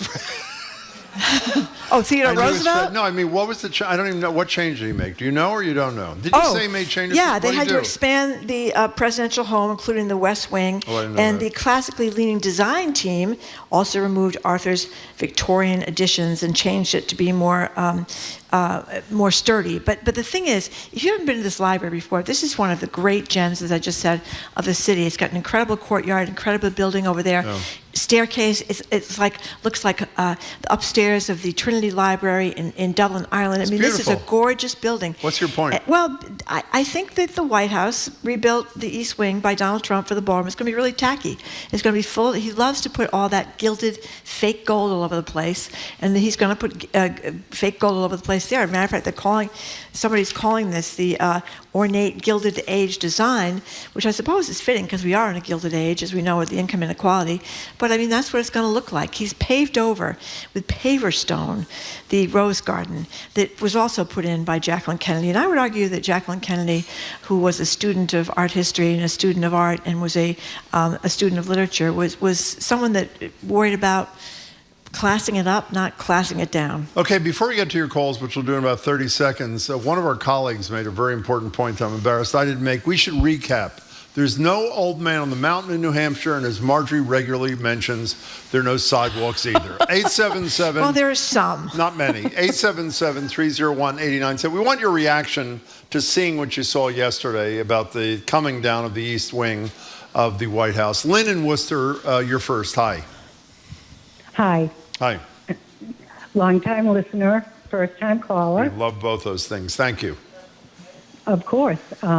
I don't understand, besides Donald Trump wasting tons of money and destroying so many things, why he wants a ballroom when the man can't dance.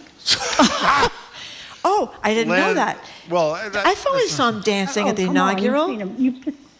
That's a very good point. Seen him dance. He doesn't have a dog either, if you want to go at it, really. Yeah. Lynn, that is a brilliant, brilliant point that I am embarrassed we missed, and we're really honored that you made it. Do you have any other thoughts about the thing, or was that it? Oh, that was it. That's was just enough. Sitting here, and I said, it's ridiculous. Yeah. It's so foolish. Yeah, Lynn, thank you for the call. You know, Lynn makes an interesting point, but you and I both acknowledged it probably makes sense, or at least it's defensible, to expand the. Well, it only seats 200 people, and Yeah, I the don't goal have- was it's to fine. expand it That's fine. It's how he did it. It is so. When you look at that building yesterday, it is exactly what he has done with the presidency in 4 years and 9 months, isn't it? I mean, once again, he said over and over, it was not going to touch the White House. It was going to be a separate thing. It was not going to be interfere. It was going to be near the White House, not next to the White House. And then they just come in with the backhoes and start knocking the thing out. You see all the wiring hanging out, the asbestos flying. Well, I don't know if there's asbestos there or not. I shouldn't say that. I read there was this morning, but regardless, aren't you supposed to cover those kinds of sites when you? I don't know got them? enough about being. And then they set up a rule because the Treasury Department is right next to the White House, and workers in the Treasury Department. I wonder if the workers in the Treasury Department are getting paid. I don't know that, Jim. But in any case, they were taking pictures of the destruction, and there was an edict: no more pictures of the destruction. And if I were them, I'd be careful because they might confiscate your phone to see if you're taking any pictures of the White House before you leave the building. They might confiscate your job too. Here is a text that I wish I had said. Anonymous. There are metaphors. And then there are metaphors. In addition to all the other middle fingers flying in erasing the work of Jackie Kennedy, the destruction of the East Wing is a giant middle finger to the work of the First Ladies. The First Ladies generally work in the East Wing, the President and his people in the West Wing. This is the anonymous texter continuing. He cares for nothing and no one, least of all the work or value of women writ large. That is a fabulous text, and I think you nailed it. Thank you for the call. Thank you for the text. I thought this is really funny. Remember what they called it when Obama redid the Oval Office? No. The audacity of taupe. That's because he talked about the audacity of hope. And people criticized him. Yeah. They said that it was too understated. The White House was too taupey. As we all remember, when Donald Trump got in there after Obama left, he called the White House a big...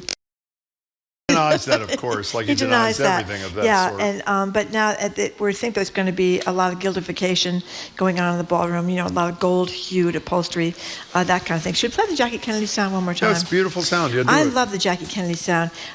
They have this over at the Kennedy Library, if you go over there, which is a wonderful place, actually. Speaking of when a lot of people were... Well, whatever. She redid part of the White House, but as I said before, she was an art historian. She was a literature person, and she went around asking all these different people about the artifacts that should be in there to represent the history of the United States of America, and it was very carefully done, and she gave a big tour to CBS reporter Charles Collingwood about decorating and renovating the White House, and here is sound from her famous broadcast tour. Mrs. Kennedy, before we look at any of the changes you've made, what's your basic plan? Well, I really don't have one because I think this house will always grow and should. It just seemed to me such a shame when we came here to find hardly anything of the past in the house. I know when we went to Columbia, the presidential palace there has all the history of that country in it. I thought the White House should be like that. I like that voice. It's great. Well, beyond the voice, it's a great cut. I mean, it's a great little sound thing. You're right about the asbestos, Jim. What? Yeah. What did I say? That staffers had to be removed from the White House because they found asbestos. In the West Wing, that's where the president, most of the offices for the president are. In the East Wing, as you said, is where the first ladies hung around. Yeah, by the way, the first caller, it says he at least should be able to dance if he's going to do this, and we complimented her. Arthur makes a very good point, which we just... No, he didn't. Trump can't dance, obviously, because he has bone spurs, which, as we know, is what got him out of the draft. I saw him dancing at the inaugural. He may have danced. It's his golf swing that's problematic. AB in Rockport, thank you for calling. Hi, my name's Abby. Abby.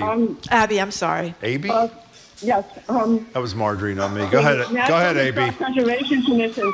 That building is under the purview of the National Historic Preservation Commission. They have not yet approved the final plan. It's still under consideration. No. Can I tell you, Abby, you can continue after this. I read about that this morning. I should have said this. The argument of the White House, I have no idea if this is true, but you can probably answer, is they don't have jurisdiction over demolition. They have jurisdiction over construction. That's their out. Is that true or is that not true? I doubt that's true because in Somerville, hold on a second. I'll take this off. Yeah, she has to take another call. It's just a live radio show. No, take that call and get back to us like 2:05. Okay. By the way, Jeff in Andover, this is another point. I'm so embarrassed we missed this. Jeff in Andover says the reason is the bar in the old East Wing was not big enough for Pete Hegseth, which is probably true. 877 301-8970. We got to take a break. There's just something disconcerting. Break. We're going to take a break, but about looking out and seeing the White House being destroyed. I agree with every word. It's kind of like if they destroyed, like I said, Mount Rushmore or the Statue of Liberty. I mean, these things mean something to people. That's what you go visit when you're in Washington. He doesn't like the French, does he? He doesn't like what? If he doesn't like the French, that's the end of the Statue of Liberty. Macron makes a wrong move, gone. Off with her head. Let it out. That's exactly, that's right. Okay, we're going to take a quick break. You're listening to Boston Public Radio 89.7. We're talking about the destruction of the east wing of the White House for a ballroom, which is fine, but it's kind of people, at least I don't like the way it's being done. 877-301-8970. Quick break, right back. If you listen to Boston Public Radio 3 hours a day, that's 15 hours a week, 60 hours a month, and 720 hours a year. Maybe it's time you pitched in. Call 888-897-9424 or give online at gbhnews.org. Okay, people are really being effusive here in their comments, and I'm feeling my head is exploding, What'd they Jim. say? Well, listen to this from Robin and Waterbury. Supporting Jim and Marjorie's show and GBH is my way of investing in more thoughtful, better informed community. I want to sustain spaces where listening matters as much as speaking, where ideas can be explored without shouting. GBH NPR is not just background noise, it's the sound of democracy working in one of the few spaces where truth, oh my God, Robin, I love you. Truth, intelligence, civility, curiosity still shape the conversation. I guess she thinks so, Jim. Wow. And we're glad she does. Thank you very much, Robin and Waterbury. Here's Stephen Vermont asking a question of you. Marjorie. Yes. Do I have to stop and restart my monthly pledge for BPR to get credit every pledge drive? Now, there's a really excellent question. The number's 888-897-9424. If you want to give during our show. Yes, you do. There are 15 minutes left, and it matters a huge amount to Marjorie. And if you like Marjorie, which everybody does more than they like me, here's your opportunity. $10 a month, $120 at once. You get this long sleeve cotton, that's the key word, soft, black t-shirt. Soft. With a statement, keep the free press free on the front, GBH 89.7 right beneath it. And on the back, love it, fund it. Here's your chance. Time's running out. If you've procrastinated, you have 15 and a half minutes to do it right now. 888-897-9424, gbhnews.org. You want to read one more? Marie from Sherborne says, my first protest this year, Inauguration Day, I carried a sign that said, protect public media. Oh, that's great. Thank you very much, Marie from Sherborne. As a matter of fact, John sent us a picture of someone with the sign, protect public media. As in John Parker. John the Claw Parker, yeah, he was there too. 877, oh no, we're coming right back. 877-301-8970 is the number to call us. That's not the pledge number, which is 888-897-9424.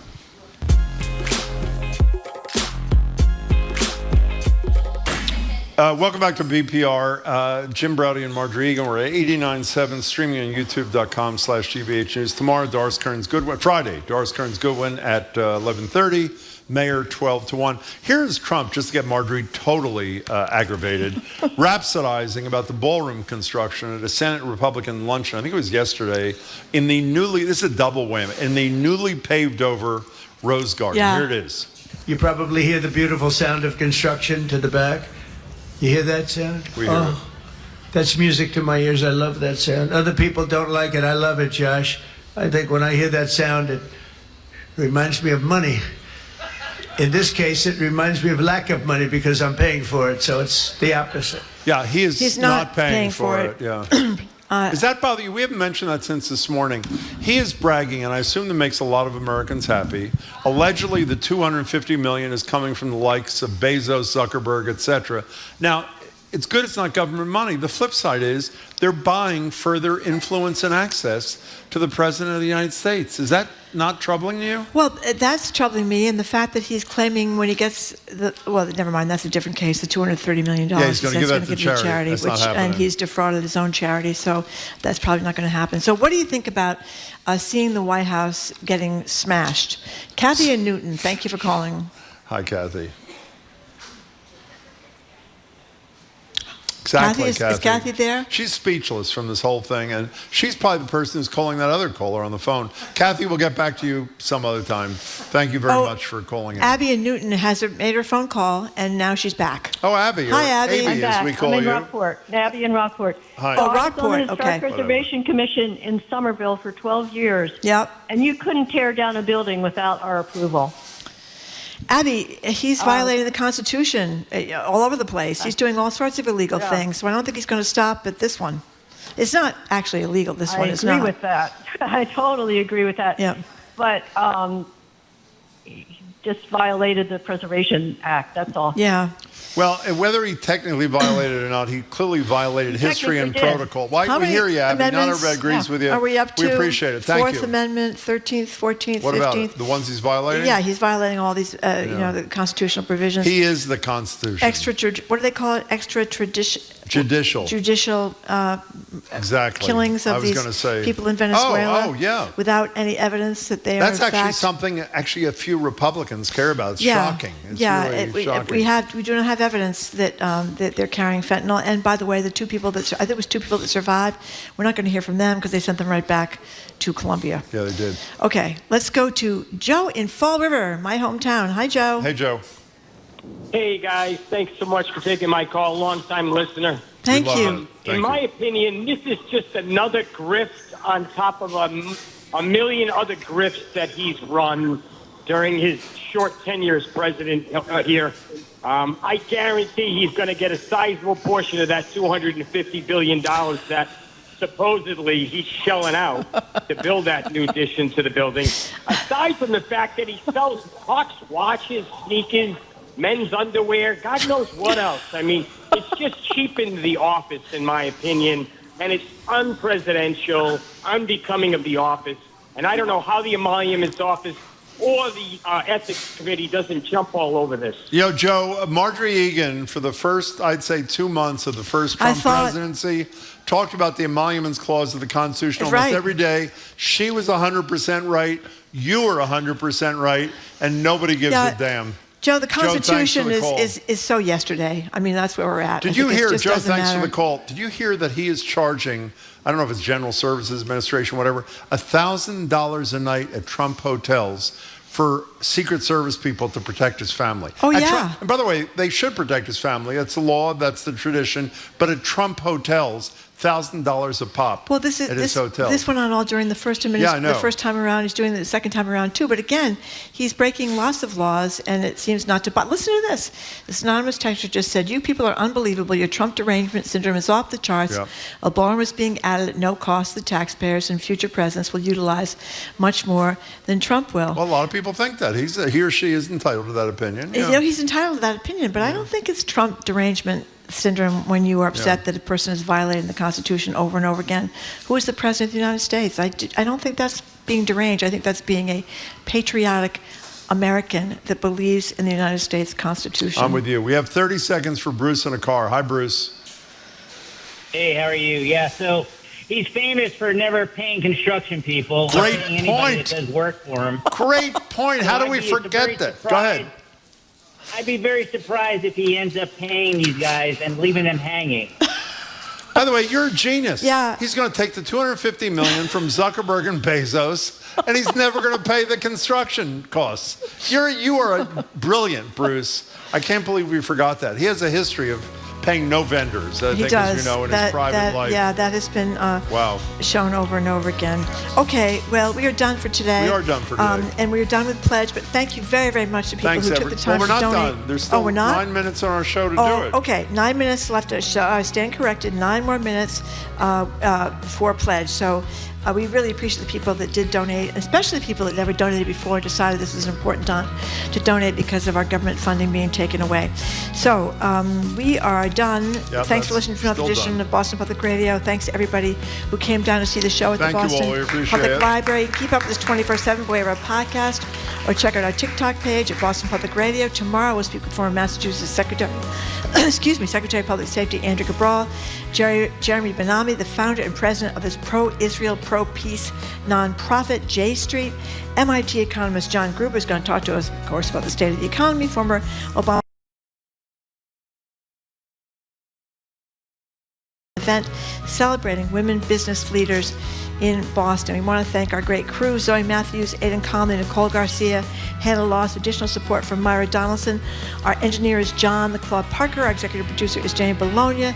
Special thanks to our BPL staff, Maddie Geyer, Bill Francis, Olivia Corsillo, Juan Jose Cadena, Sandra Lopez Burke. Thanks to the hosts at the Newsfeed Cafe and across the street at the Lenox Hotel. The Culture Show with Jared Bowen starts right after us here at the library, 89.7 GBH. I'm Marjorie Egan. I'm Jim Rowdy. Thanks again for tuning in today, and thank you again for all your contributions. We really appreciate it. Have a great day. You hear that sound? Oh. You are listening to Boston Public Radio on 89.7 GBH, and it is 1:52. I'm Sonia Lee. She's Kiki Lua, and we are here with the last day of the GBH Fall Membership Drive. It is over this evening. However, we know you want to support Boston Public Radio, and so you're down to the final just about 7 minutes when you can throw your hat in the ring and vote for Jim and Marjorie and have that contribution count towards BPR. You can give online, gbhnews.org. Help us out here on this last day of the membership drive. You can also give at 888-897-9424. And the goal right now is to receive 20 contributions in the next 7 minutes. That's what we need to stay on track right now during Boston Public Radio. Please sign up as a sustaining member or make a one-time gift. GBH's future depends on all of us joining together to make up for the federal funding cuts. We just need 20 more people. You can be one of them to step up in the next 7 minutes and say, I support Boston Public Radio. Give online at gbhnews.org or by calling 888-897-9424. And there are a lot of examples of how President Trump is trying to suppress free speech. We had Jimmy Kimmel being pulled off the air, billion-dollar defamation suits against the Wall Street Journal and the New York Times, and the defunding of public media.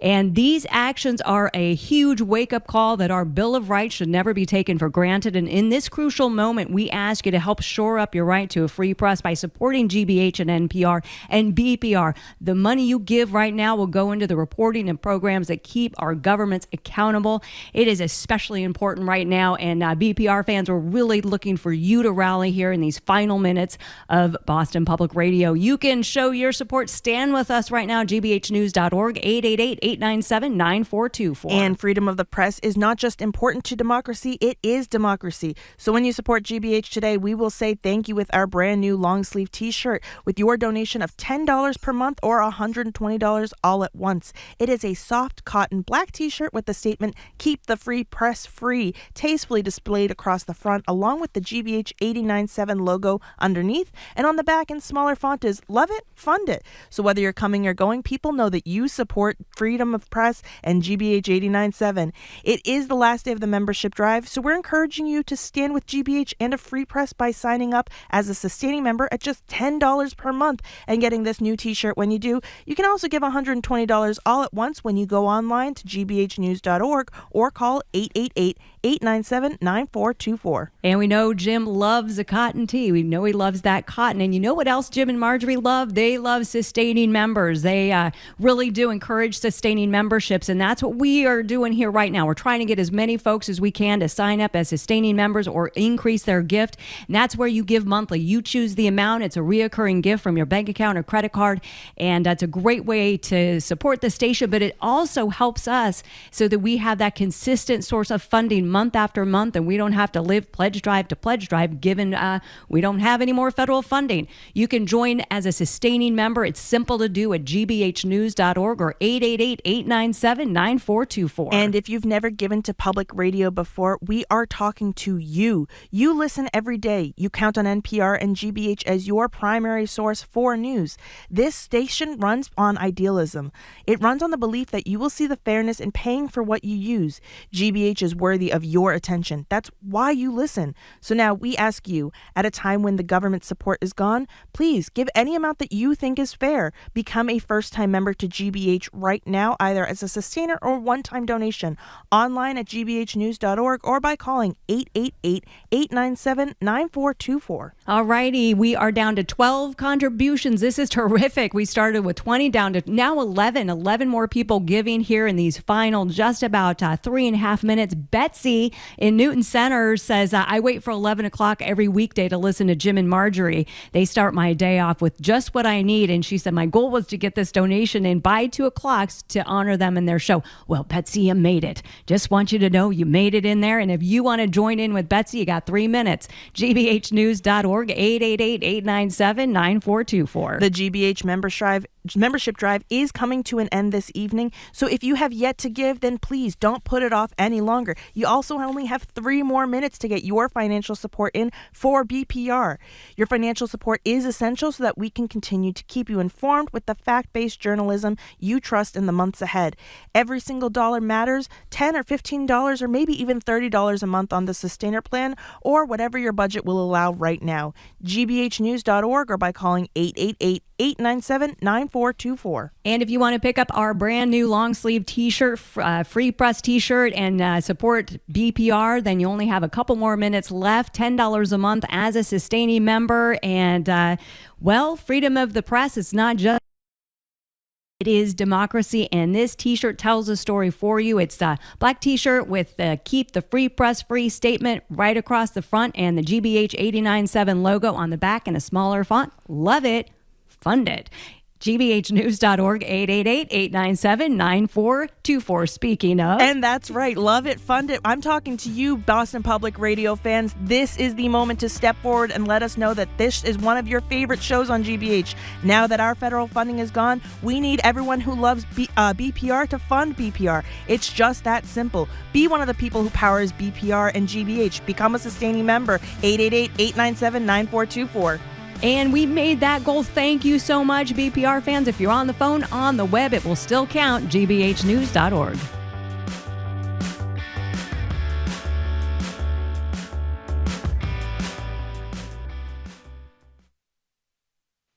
What's trending?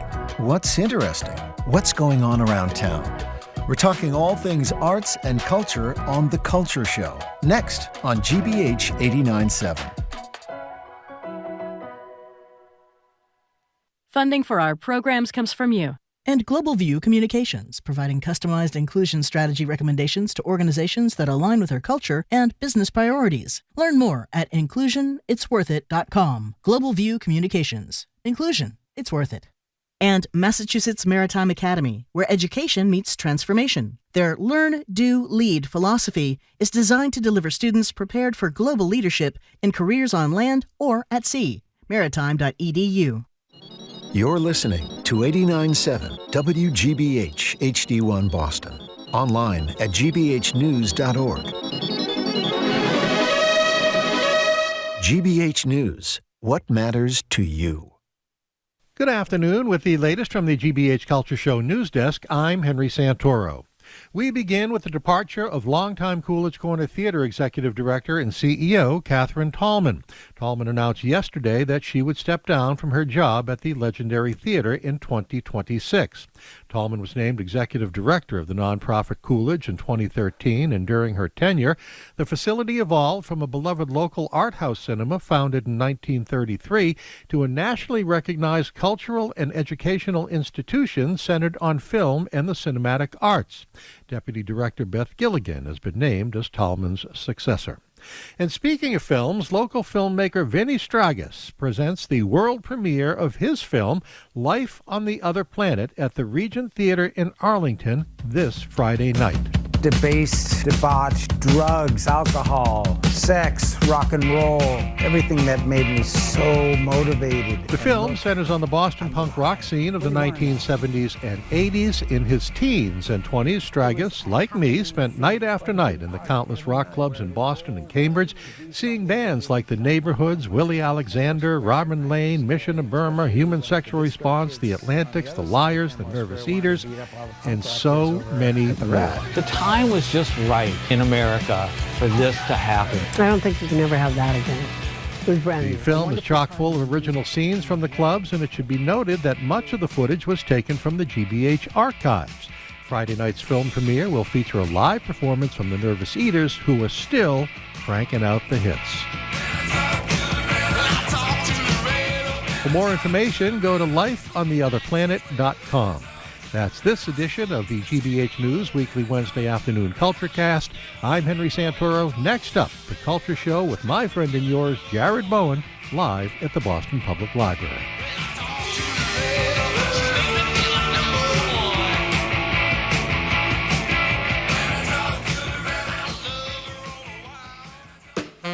I'm Jared Bowen. Coming up on The Culture Show, Halloween at the Coolidge Corner Theater means monsters, midnight, and movie mayhem.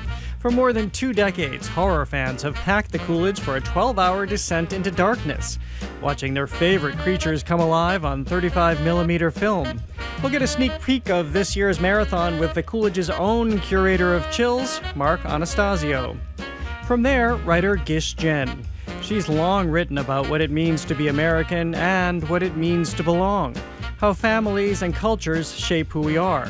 In her new novel, Bad, Bad Girl, she turns that lens on herself, blending fiction and memoir to imagine her mother's life and to understand the distance between them, uncovering what storytelling can reveal when facts are in short supply. It's a novel that balances honesty and humor as it digs into fraught family history. That's all right now on The Culture Show. The Culture Show is made possible in part by a generous contribution from the Fiducia Fund, proud to support this station's arts and culture programming.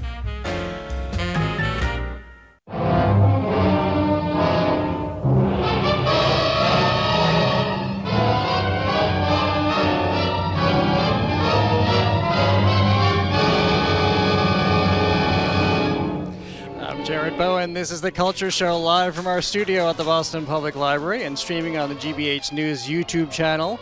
Halloween at Coolidge Corner Theater is not for the faint of heart. The monsters are stirring again, crawling out of the archives and back onto the big screen for 12 straight hours of 35mm terror. I'm talking about the 24th annual Halloween Horror Marathon, a night where ghouls reign, projectors are well oiled and the projectionists well caffeinated, and the brave huddle together until dawn. Expect creature features, midnight surprises, and just enough horror to haunt you long after the credits roll. Joining us for a preview is the mastermind behind the Monster Mash, Mark Anastasio, the Coolidge's newly minted artistic director. That's news fresh from this week, as you just heard in Henry's Culturecast too. It kicks off this Saturday at 11:30. Welcome back to The Culture Show, and congratulations on your new position. Thank you, Jared. It's very nice of you. Well, it's great to have you here. So give me a sense. I know there are lots of surprises. So even here on The Culture Show, there are things that you will not tell me about the marathon. But how do you describe what the experience is? So you've kind of nailed it in the intro. It's a 12-hour show. All the films screen from 35mm prints. It begins at 11:30 p.m. and runs till noon on the following Sunday. So it's a perfect chance for fans of the Coolidge to spend the night at the theater with all of these terrifying movies. The theme this year is creature features. We announced the first 2 titles that screen, which are Creature from the Black Lagoon in 3D this year and An American Werewolf in London. And then the rest of the films, and there are 5 additional films which will stay secret until they hit the screen, and the audience won't know what's coming until the title card hits, which is pretty exciting. How does that unfold? How do you find the audience anticipation when that happens? It's there's always a reaction, either positive or negative, when one of those secret titles goes up. Hopefully it's more positive than negative. I really try to craft an experience for people. It's like a 12-hour ride. So we put a lot of work into making sure that one film leads into the next in a very fun way, and that we're not doing too much of any one thing during any portion of the show. And even though it's variations on the same theme of creature features, we've got enough, plenty of a variety of monsters that are going to be screening just to keep people interested over that long duration. Well, it's such a fun theme because it also takes us back to the very earliest days of Hollywood. Creatures have always been a Hollywood staple. Oh, absolutely. I mean, I still to this day love monster movies more than anything, and I'm really excited that we've got so many coming up at the Coolidge, not just at this show or in repertory, but in first run as well. Well, we'll get to Frankenstein, which is very hotly anticipated by me, very much so, because it's by Guillermo del Toro. Yeah, he's but great. Let's so go back to The Creature from the Black Lagoon and how you chose this and really how this plays into the embodiment of this Hollywood tradition we were just talking about. It's The Creature from the Black Lagoon is probably one of the greatest, most iconic creature designs of all time. And it's a. Can we talk about Millicent Patrick? We now? can. Yes. Okay, so Millicent Patrick designed the creature. And I should point out, if people are watching here at the library on the monitors or streaming on our GBH News YouTube channel, you'll see images from a couple of these films that we're talking about. She was an incredibly talented, not just actor but also animator, makeup artist, special effects artist. She got her start in animation and did create this iconic movie monster. And she was kind of forgotten by Hollywood. A lot of her ideas were stolen by her male colleagues early on in her career. And there's a fantastic book by Mallory O'Mara called The Lady from the Black Lagoon, which is all about Millicent Patrick. So if you're interested in learning more, that's am I okay plugging somebody else's book? You are more than okay. It's a culture show. We're also broadcasting from the library today. Well, right, so yeah, this is a perfect opportunity. I bet there's a couple copies somewhere around here. Well, hopefully. Well, how would you describe what she did for Hollywood in terms of changing the game about what our visual expectations for once this creature emerged? This was such a unique movie monster. Prior to this, the classic Universal monsters were Bela Lugosi sort of with some pale makeup on as Dracula.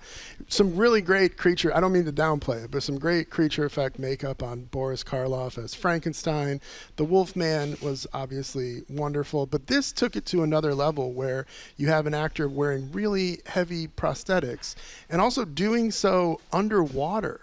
The fact that her design was something that could be functional, filmed with underwater cameras is a remarkable feat, and it really made the next generation of monster designers step up their game to be able to make creations that were this unique and this incredibly different looking from what had come before. And then speaking of Guillermo del Toro, falling right into the present day with The Shape of Things, that monster a direct reference. Yes, Guillermo del Toro did, and that's an Academy Award winning film, I think, right? The Shape of Water. Shape of Water. Yeah, no, he was referencing the creature very directly in that movie with an incredible performance from Doug Jones as that creature.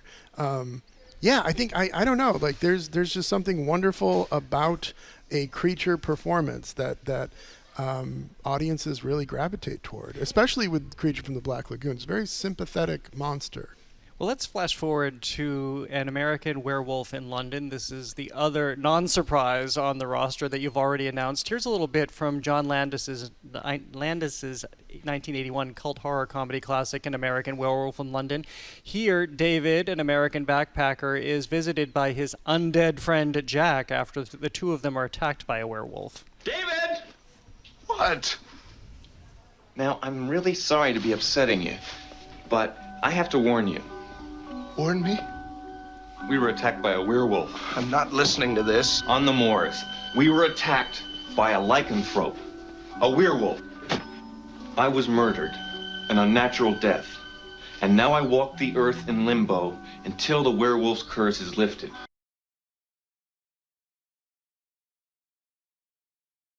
Last remaining werewolf must be destroyed. So as I mentioned, this came about in the 1980s and went on to have a pretty extraordinary life too. What did this do for the genre when it came to the fore? This much like The Creature from the Black Lagoon is a complete game changer in terms of practical special effects in the movies. Rick Baker was the makeup artist that performed all of the makeup feats in American Werewolf. There's a transformation scene in this film and this movie is from 1981. And to this day, the transformation werewolf scene that Rick Baker pulls off is one of the most astonishing things you could ever see in a movie theater, using practical latex applications and animatronics. He really makes you believe that a man is turning into a wolf right before your eyes. It's some of the most incredible movie magic you could ever hope to see. And it holds up even in this age when we're used to CG and we're used to all manner of fantastical representation, because it can be so easily rendered. Doing it the old-fashioned way still works. Yeah, it's kind of uncanny how much you believe what you're seeing on screen. It's an incredible moment in cinema history, and especially for horror. I was thinking about him too, and we should mention that's another biography people should check out, because he received the inaugural Oscar for these kinds of effects for what he did, also an Undue Thriller. Mm-hmm. But I was going to ask, this transformation doesn't happen until about an hour into the film, which is an extraordinary pressure for him, because he knows that he has to meet the payoff. Yeah, if you didn't nail this scene, the film doesn't quite work. But it's an incredible marriage of special effects and just some of the greatest. There's really just amazing characters in this film. David and his friend Jack, who we just heard from, have this wonderful dynamic even long after Jack is dead. Well, we're going to take a little break for our NPR pledge drive. When we come back, we're going to talk about Frankenstein. Again, hotly anticipated. We'll talk more about the experience for the movie marathon. I'm speaking with Mark Anastasio, the Coolidge Corner Theater's artistic director. We're getting a jump on their annual Halloween horror marathon. The conversation continues on The Culture Show. Stay with us. The Culture Show is made possible in part by a generous contribution from the Fiducia Fund, proud to support this station's arts and culture programming.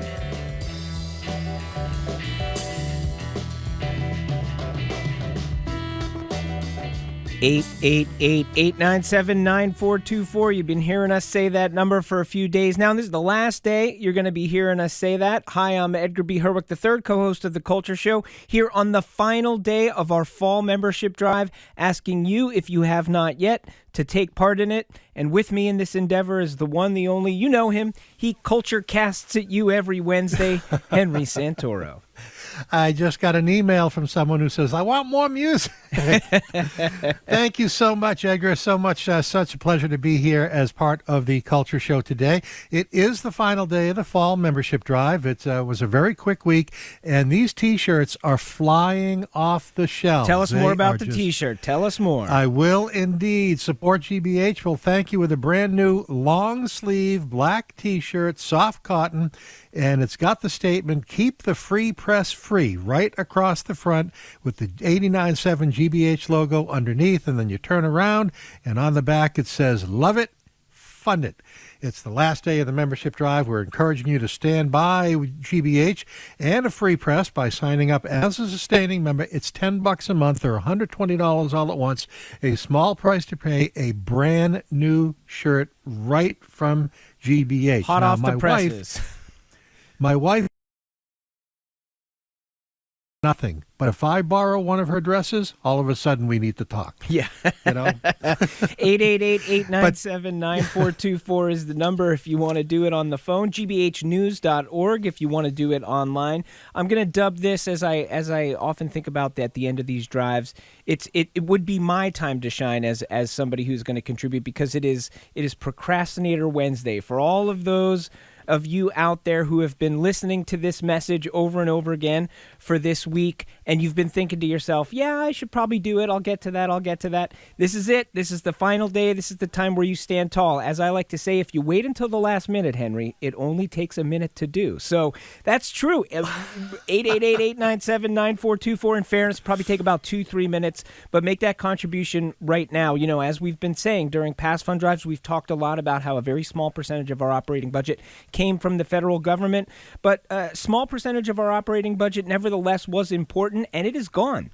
It is gone for good. And so, as we've always needed, we need the folks who listen and love what we do and understand that the mission is not just to make it available for you, but for everybody in the community for free. We need you to step up stronger than ever before. And you can do that right now with a gift in any amount. If you could do it at that $10 a month level, we can thank you with that T-shirt. 888-897-9424 is the number. Or you can do this online at gbhnews.org.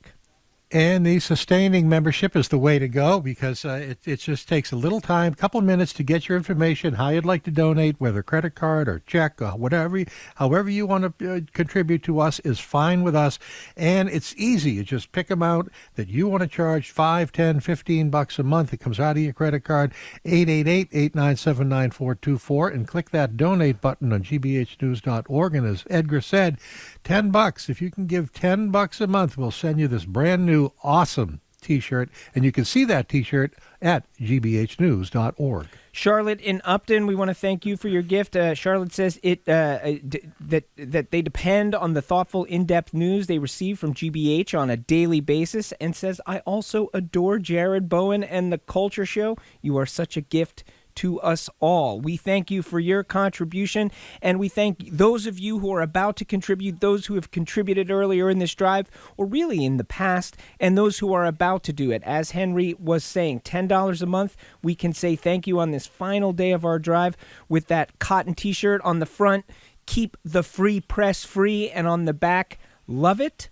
fund it. That's what we're asking you to do. If you love this programming, in particular right now, The Culture Show. As we point out, The Culture Show is the only show like it in the region, the only show dedicated to arts and culture that is on 5 days a week, and one of very few around the country like it. So we can only do this because you support it, and that's what we're asking you to do right now at 888-897-9424 or at gbhnews.org. And thanks.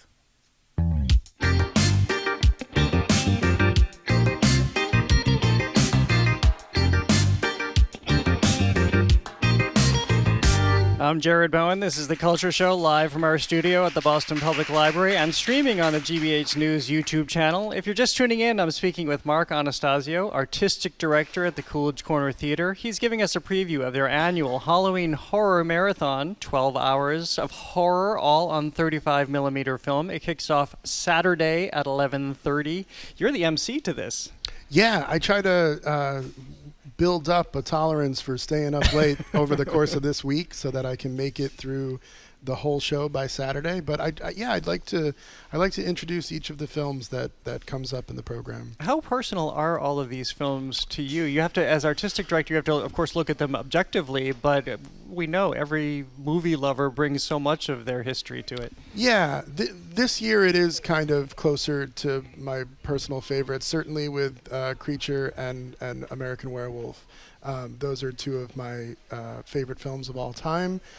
So that's how we're starting our Creature feature program. And then the secret titles, I think, I have selected sort of my favorite films that feature my favorite monsters and favorite creature design work over cinema history. So I think I did bring a lot of my personal taste to it. I usually confer with our projection team, and they get a choice each year since they're the ones locked in the booth showing these things. So I think the audience kind of can tell which is the projectionist's choice. It's usually the scarier one of the night. Yeah, I was thinking about this. Speaking of scary, how intense is it to be there for 12 hours when there are a lot of scary moments in these? It can be intense, and it's certainly a marathon. More and more people make it through the entire night every year. I think when I started doing this 18 years ago, you'd have 50 or 60 people left when the final film is hitting the screen. But over the last few years, it's hundreds of people are still in their seats when the last film goes on at like 10 a.m., which is incredible. And we take this really great survivors photo, so everyone has a little keepsake. But it can be grueling. You kind of do have to pick and choose maybe which film you're going to take a nap during. I hope that the programming is exciting enough where that's a difficult choice. But you can't. Different people do different things in order to make it.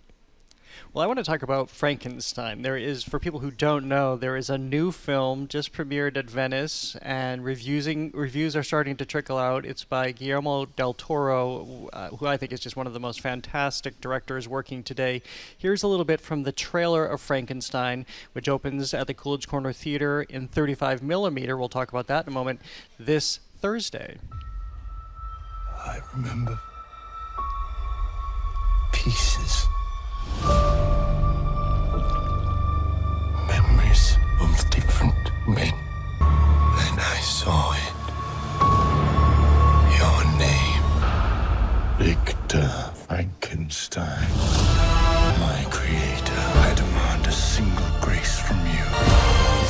not to award me love, then I will indulge in rage. I do have goosebumps. So it's Oscar Isaac as Frankenstein, the Yes. doctor, Jacob Elordi as the monster. You've seen it, of course. I've seen it. I think it's incredible. Especially Jacob Elordi as Frankenstein's monster. It's a wonderful performance. The look of the creature in this film is unlike anything we've seen in a Frankenstein film thus far. I think it's just an incredibly creative movie with some wonderful special effects. There's a marriage of both practical and computer generated effects going on in this movie, but it's pretty heavy on the practical, so it really worked for me. And from what I understand, he has remained pretty faithful to the Mary Shelley story, but with some new interpretations and adaptations. Yeah, there's a couple deviations from Mary Shelley's book.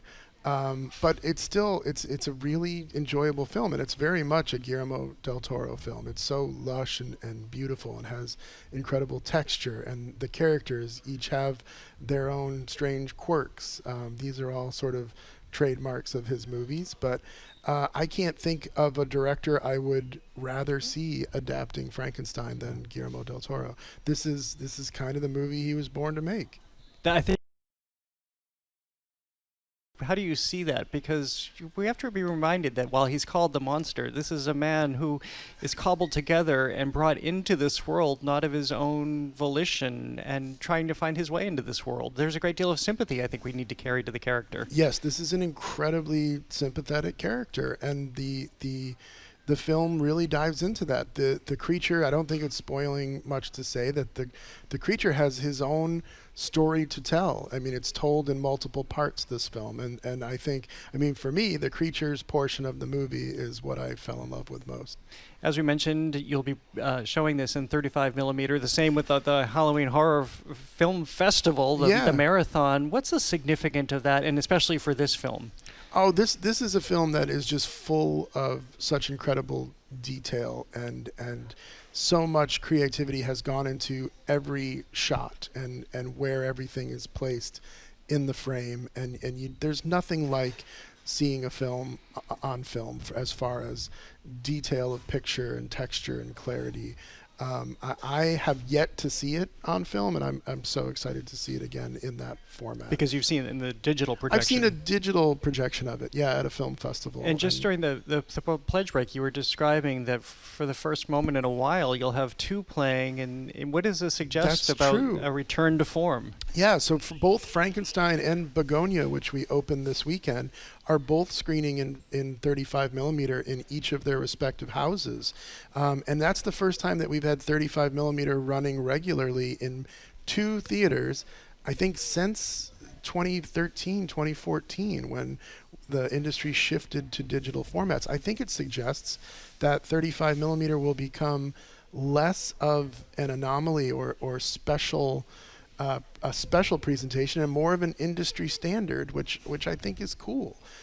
It was the industry standard for so many years, and to be going back to that is encouraging because it shows that there is an appreciation from the audience of seeing films on film. Well, new is nice, but it's not always better. Yeah.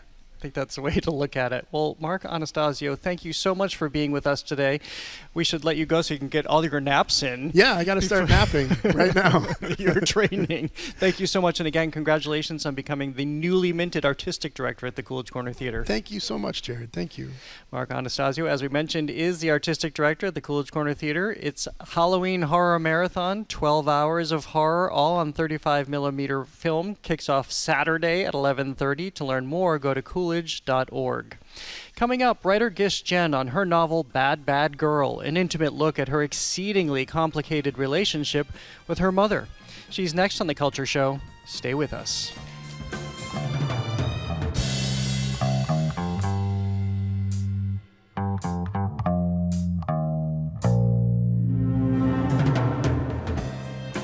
We'll be back to the library with Jared Bowen in just a moment. But for now, I'm Edgar B. Herwick III in studio with the one and only Henry Santoro on this last day of our fall membership drive. So happy to be here. Support GBH. Well, thank you with our brand new long sleeve T-shirt. That's right. Keep the free press free. It says right across the front. And while you're keeping the free press free, you can keep those arms nice and warm because it's a long sleeve T-shirt. It's black. And it's got, you turn it around on the back side, it says, love it, fund it. And that's what we are doing today. If you love GBH, we ask you to fund GBH. Why? Because all that money that we got from the federal government is gone. And it really wasn't that much. But they took it away, and we are surviving on our own. Last day of the membership drive. It ends at 7 o'clock this evening when All Things Considered comes to a close. And we'd love for you to pick up one of these T-shirts. As I said earlier, they are flying off the shelves. $10 a month, $120 all at once. gbhnews.org or 888-897-9424. Yeah, NPR and GBH exist and have existed for decades because of you, because of listener support, and your support has never been more important. As you just heard Henry say, as you've heard us say, White House and Congress, they clawed back all of the federal funding, not just for us, but for public broadcasting stations across the country. And so now, here we are, as Henry said, standing on our own, but not really on our own because we've got you. We've got the thousands and thousands of listeners who have become contributors, who have become supporters, who have become a part of this community that makes this happen. As we talk about, we love to make this programming, and this is your opportunity to vote for it, to say, yeah, this is something that I think we ought to have here in Eastern New England. This is the kind of programming that I rely on, and by the by, that I want to make sure is free and available to everybody here. So that's the whole thing. That's the whole mission right here.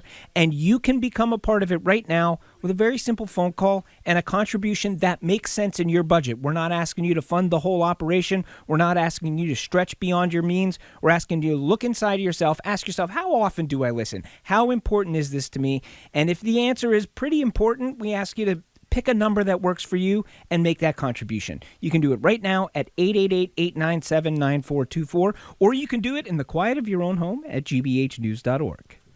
That's right. It is the last day of the fall membership drive. These 7 days went by very quickly, and we ask that you support GBH. We'll thank you with that brand new long sleeve T-shirt, $10 a month or $120 all at once. And you show your support for GBH, and we show our support for you. Keep the free press free is what this T-shirt says right across the front. It's a black cotton, 100% cotton T-shirt, very soft cotton, by the way. And you can check it out at gbhnews.org when you click the donate button there. And it's all because, NPR and GBH exist because of listener support. These, as Edgar said, the White House and Congress clawed back our federal funding. It was already earmarked for all of NPR and all of the GBH stations, all of the public radio stations, but they clawed it back. I hate that. I hate that. Such an awful term, clawed back. It is an awful term, and and that's what they're doing. Look what they're doing to the Democrats now that the country is shut down. They're totally blaming everything on them, and it's the Democrats' fault. But we bring you the news, and we bring you the news as it's happening. And I just want to say that the Trump administration has bombed another boat, this one in the Pacific Ocean, the first time in the Pacific Ocean, and apparently 2 people on board, and they're claiming it was a drug boat. Nobody knows. We need your support so that we can keep bringing you these breaking stories and keep bringing you the news at 888-897-9424 or at gbhnews.org. News you can count on, news coming at you that's reliable, and of course, unique programming like The Culture Show, 5 days a week on the air, arts and culture content, interviews like the one you're hearing right now, interviews like the one you're about to hear. You don't get this anywhere else, and if you like it and you want it, we're asking you to fund it right now on the last day of the drive. 888-897-9424 is the number, or you can do it in the quiet of your own home at gbhnews.org. Support for our programs comes from you. And Lexus Broadway in Boston, presenting Hamilton. Written by Lin-Manuel Miranda, Hamilton is the story of America then, told by America now. Hamilton is in Boston through November 2nd. More at LexusBroadwayinBoston.com. And Newport Mansions, presenting The French Influence in Newport, November 6th and 7th. A special 2-day symposium examining how French art, architecture, and design permeated the lifestyles of the Gilded Age elite. NewportMansions.org.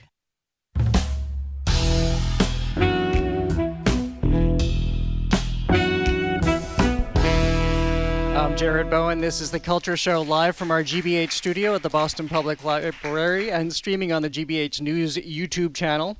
Over the span of her writing career, author Gish Jen has examined how families are shaped by culture, class, and how the American story shifts depending on who's telling it. Her new novel, Bad Bad Girl, turns that inquiry inward, blending fiction with autobiography for a forged truth, as she calls it. Jen revisits her late mother's life, from her youth in 1920s Shanghai to her years in America, all in an effort to understand the woman who raised her and the very complicated distance between them. Gish Jen joins us to talk about it all. Welcome back to The Culture Show. It's great to see you. Oh, it's a pleasure. So I have to tell you, I wrestled with that word the word complicated in that sentence, because I didn't, after reading your book, which is so fantastic and there is so much to digest, I didn't know what the word was because complicated just doesn't quite achieve it. How do you describe the relationship in short terms? Because you wrote a whole book about it, but with your mother. There's a lot of different ways of describing it, of course, but one person has, Junot Diaz used the word vexed. And I think vexed is a good word. But anyway, complicated, vexed, And this is a book, for those reasons, that you could really only write after your mother's death. Yeah. I mean, first of all, people always ask me, well, kind of, are you going to write about your mother? And I really was never going to write about my mother. But when she died, I found myself, even though I don't keep a journal, but I found myself writing, partly because as a writer, I'm always writing, and I couldn't really write about anything else. And I found myself writing to her. And eventually, I heard her answering me. And that's kind of how this book started. And once I was writing to her and she was answering me, I thought, I should really write a memoir, that starts from the beginning of this. I really wanted to understand my mother. And I thought, I should really start at the beginning of the story. And also I thought I should really tell the story for my children. I had tried to get my mother to say a few words about her growing up and so on, and she never would. And I just thought, it's really important for them to understand where I come from, which is where they come from, what China is, the whole Michigas. But then I started writing the memoir for my children, and even for my children, there's so little record, there's so little that you could say that was just completely factually airtight. And also I noticed that, some of the stories that I did know, I did know the story about my mother, how she lost her nursemaid. Some background on that is that my mother, like many people in China in the early part of the 20th century, was unweaned at quite a late age, and she was already 7. And that was actually very common. If you look, there are all these how-to books about how to wean children. Clearly, it was a problem. And so, also, I don't know if you remember the movie The Last Emperor. Yes. Pu-yi is unweaned at like 10 or something. In any case, clearly her parents, kind of at their wits' end, just summarily fired her nursemaid. So just one day, my mother woke up and she was just gone. And, the nursemaid was really my mother's mother. And that wound hurt her so much that when she told me that story at 92, she started to cry. And my mother was not a person who cried very often at all. And I noticed that when I told that story to my kids, they were kind of like, oh yeah, well, that's too bad, And then I thought, well, I need to do more so they understand it, And so for the first time, I started to fictionalize. And I just thought, I just I guess for fun, or whatever, experimentally, I actually drew in the nursemaid. I drew in the mother. And I kind of drew in the whole scene. And then when they read it, they were moved. Well, then I thought, this is the way into this material. You know what I mean? I need to use fiction as well. But anyway, one thing led to another, and then here we are. Well, to fill in a gap here that we haven't fully addressed yet, is part of the reason for maybe your kids' kind of cavalier response to that question because of how they saw their grandmother treat them, and namely how she treated you, which was not well. That is absolutely correct. They were not close to her. And so there is a way in which, as I was writing to her and she was writing back to me and I was starting to think about her life, I was already moving in a direction where I was, I had increasing sympathy for her all the time. But they were not with me. And they mostly remembered that she had been quite mean to them.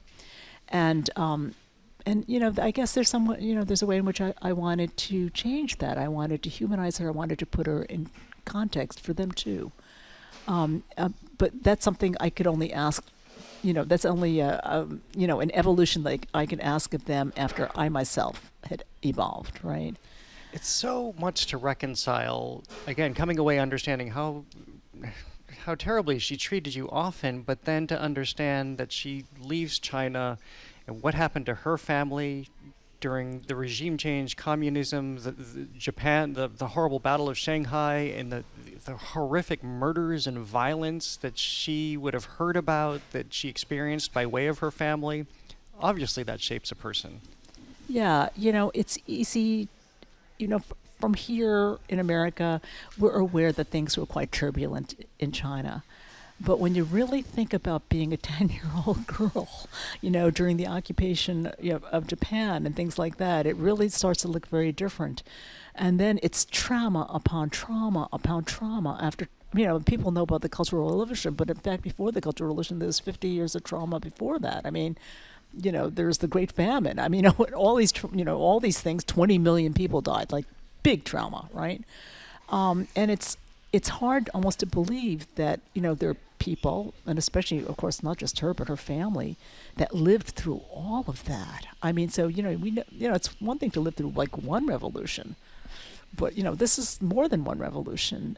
It was really a lot. And then, of course, for my mother, then there's immigration and the trauma of finding herself in this country where, it's very, very different. And because the time my parents emigrated, there were very few Chinese immigrants, and most people had never seen anybody who looked like them. And they were stranded in a very, very foreign place. So that's its own trauma. Right? And your mother was extraordinarily intelligent, so close to a PhD, but not accepted for that. Yeah, and and so on top of all this historical trauma, then we have the trauma of cultural change. We also have the trauma that she had from her original culture, and of course, sexism has been quite a problem, and it's been a problem here too. And every day, of course, because of this book, I hear these stories. I mean, people in our generation, where their brother was allowed to go to whatever college he wanted to, and they went to a state school. I mean, you hear that every day.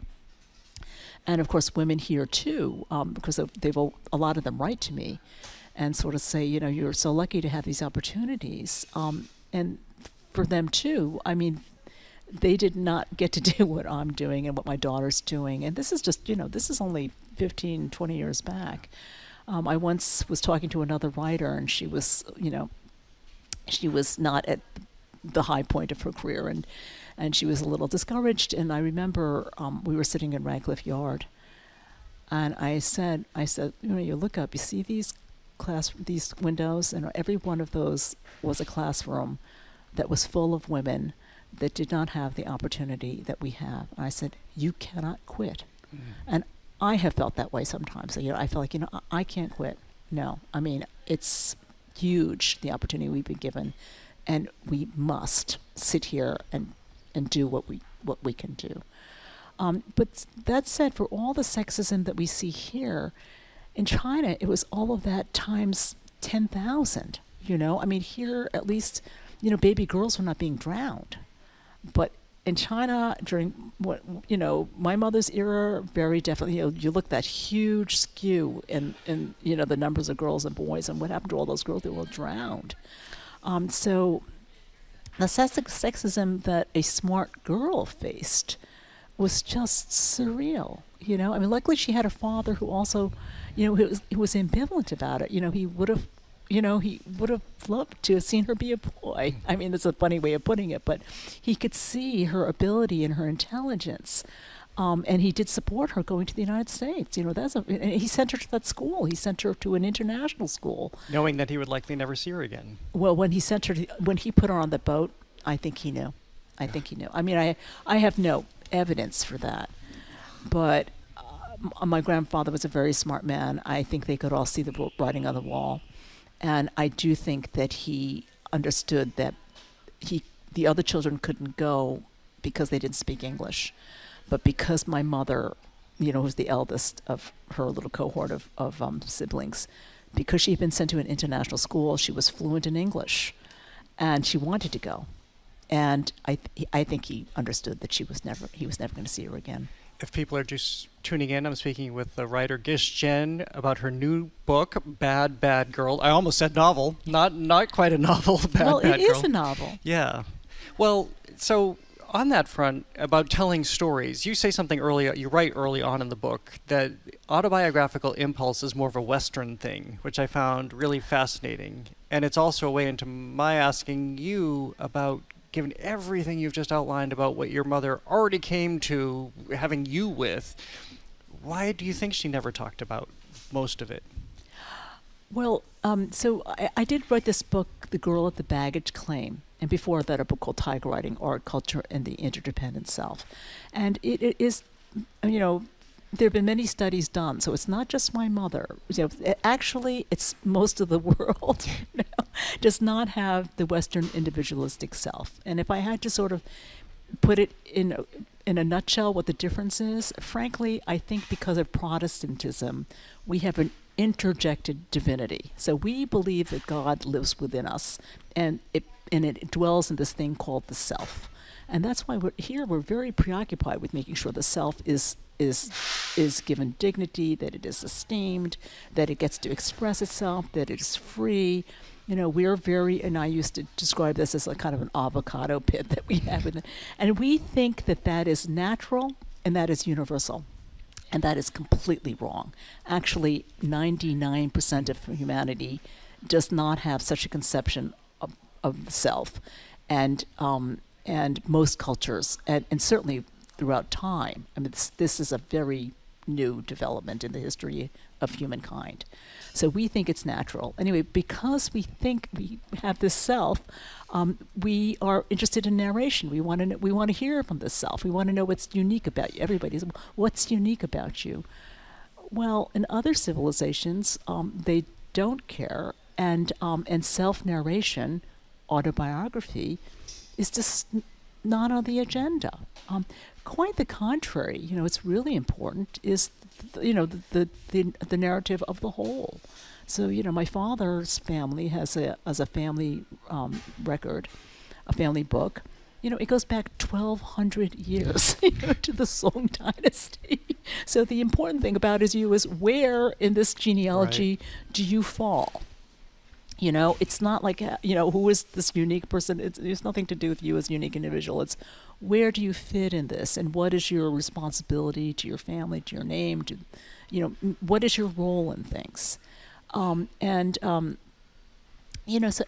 that does not involve, for a woman, that did not involve speaking. Quite the contrary. A proper woman said as little as possible. So, the stories about my grandmother, so my mother's mother, this is her model, was that, in public gatherings, she was always in the background. You did not see her too much, my mother would say. And she does not say too much. And that was a good thing, that she said nothing. And, to us, very troublingly, but this is what I mean, it's a different culture, she was never heard to laugh aloud. I mean, to me, I love to laugh. You do it. You have a great laugh. and to me, that's a very difficult way to live. I mean, by her generation, women's feet were not being bound anymore, but you could sort of see in other ways, kind of, spiritually, they were quite bound up. And this is one of them. So you can only imagine my mother is coming from a world where her mother does not laugh aloud and doesn't say too much. And here, there my mother is. She's very rambunctious, and she is smart, and she's being egged on by her father and her international education. She's reading all these books. She reads my grandfather's entire library. She's the favorite of the school principal, so she's really full of beans. She has quite a difficult relationship with her mother. Her mother, who was illiterate, illiterate, kind of just trying not to say too much. There's quite a distance between them. And my mother brings all of that to the United States, to New York, where she has me, where I'm even worse than she is. Well, you're the bad girl of the title. Yes, I am the bad girl, but I would argue that my mother is the other bad girl. I am only the daughter of the bad girl. How did you hear your mother as you were writing this book? I think that's a very common thing, actually, that people, after their parents die, that they can still hear them. They're putting on some dress and they can still hear what their mother would say.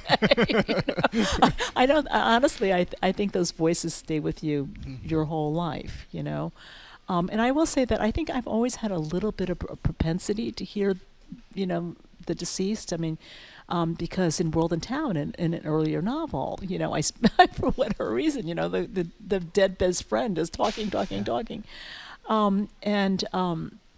So I think I've always kind of had a tendency to hear the voices of people who are not there. I'm sure that's related to being a fiction writer as well. So it's, so for me to hear what my mother would say is not at all a strange thing. What was it to write yourself as an infant and as a child, and again, how you were being treated as that child? It's pretty difficult. I knew, for example, I knew that my mother would always say that I was a pain in the neck and I cried all the time. But it wasn't until after her death, I found my feeding log. And of course I had lactose intolerant to this minute, but it wasn't until I found the feeding log that I realized, like, oh my God, my mother, they had a lot of trouble figuring out what to do about the fact that I cried all the time. And they did not figure it out until I was 3 that if they put me on goat milk that I would stop crying. And so it's great that they finally figured that out. But in the meantime, you have an immigrant woman with 3 children who does not have any resources, and she does not have any family. And she has this girl, this baby, who just cries all the time. And that went on for 3 years. I mean, no wonder we had a bad relationship. I mean, that alone could have, would have set you off on the wrong track. But even if that happened in the United States, if that happened to one of my friends, they would be having a hard time with that infant. You ask an immigrant woman, as I point out, she's very Chinese thinking. When you just look at her log, just the way that she enters the entries in the log, she goes from top to bottom as if it's Chinese, left to right. She uses up, there's nothing like, 1 week per page. She just, she doesn't think in terms of weeks. She thinks about not wasting any space on the page and, making full use of that piece of paper. It just gives you an idea of just how difficult things were for her. And then for me to imagine that, of course, it's very painful, although one of the things about this book was that on one hand, I went back and I revisited some things that really, truly, I would just as soon have forgotten. In another way, it was kind of a wonderful experience to go back to look at it and to be looking at it feeling very much fully Gish Jen the novelist, So feeling like I could go back and I could look at these hard things, and then I could come right out of it and write a very funny scene. You know what I mean? It's sort of like I knew it, but it doesn't own me. And I'm not that child anymore. I am now Gish Jen the writer, and so I know it. It's certainly, it is part of me. It's hard to revisit, but it's easier to revisit when you can just leave. And does it feel, I mean, I guess I'm trying to take away what you've just said and I wonder how differently you feel or how cathartic it is now that you've had the experience, that you've exposed all this, you've excavated all of this to the extent that you could. Yeah, it is cathartic, but I will say that, and that's why I keep on saying the novelist.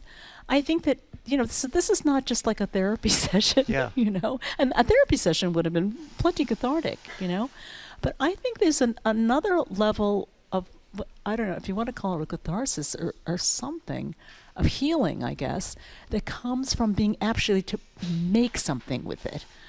Because this is not like, I just put it all out there. It became material for me. It became something that I could use and I can mold and that I could put in an arc and that and that I could make something else out of, something that I could give to the world. And that, now all these people are coming to me and I can sort of see like, oh my God, that was true. That by making this thing and giving it to the world, I helped other people, And so it's a completely, I'm sure this is, many people who've had some terrible trauma, but not only talked it out, but actually went on to found, Mothers Against Gun Violence and actually see some progress. It's a whole different level of healing. Well, it's an extraordinary book because I think so many people will find so many universal elements, and it's what a profound experience you've had and way to look at it, too. Gish Jen, always great to see you. We've missed having you here on the show. It's been a little while because I know you were away. It's great to have you back. Thank you so much, Jared. Gish Jen's new novel is Bad, Bad Girl, a blend of fiction and memoir that reimagines her mother's life and their complicated relationship. Their vexed relationship. We've corrected that. She'll appear at the Boston Book Festival this Saturday. To learn more, visit bostonbookfest.org. Thank you again for listening to another edition of The Culture Show. Tune in tomorrow for Dory McCullough Lawson on her new book, History Matters, a collection of works by her father, the late Pulitzer Prize-winning historian David McCullough. Thank you all for joining us at the library today. We love to see you. I'm Jared Bowen. Have a great afternoon. The Culture Show is made possible in part by a generous contribution from the Fiducia Fund, proud to support this station's arts and culture programming.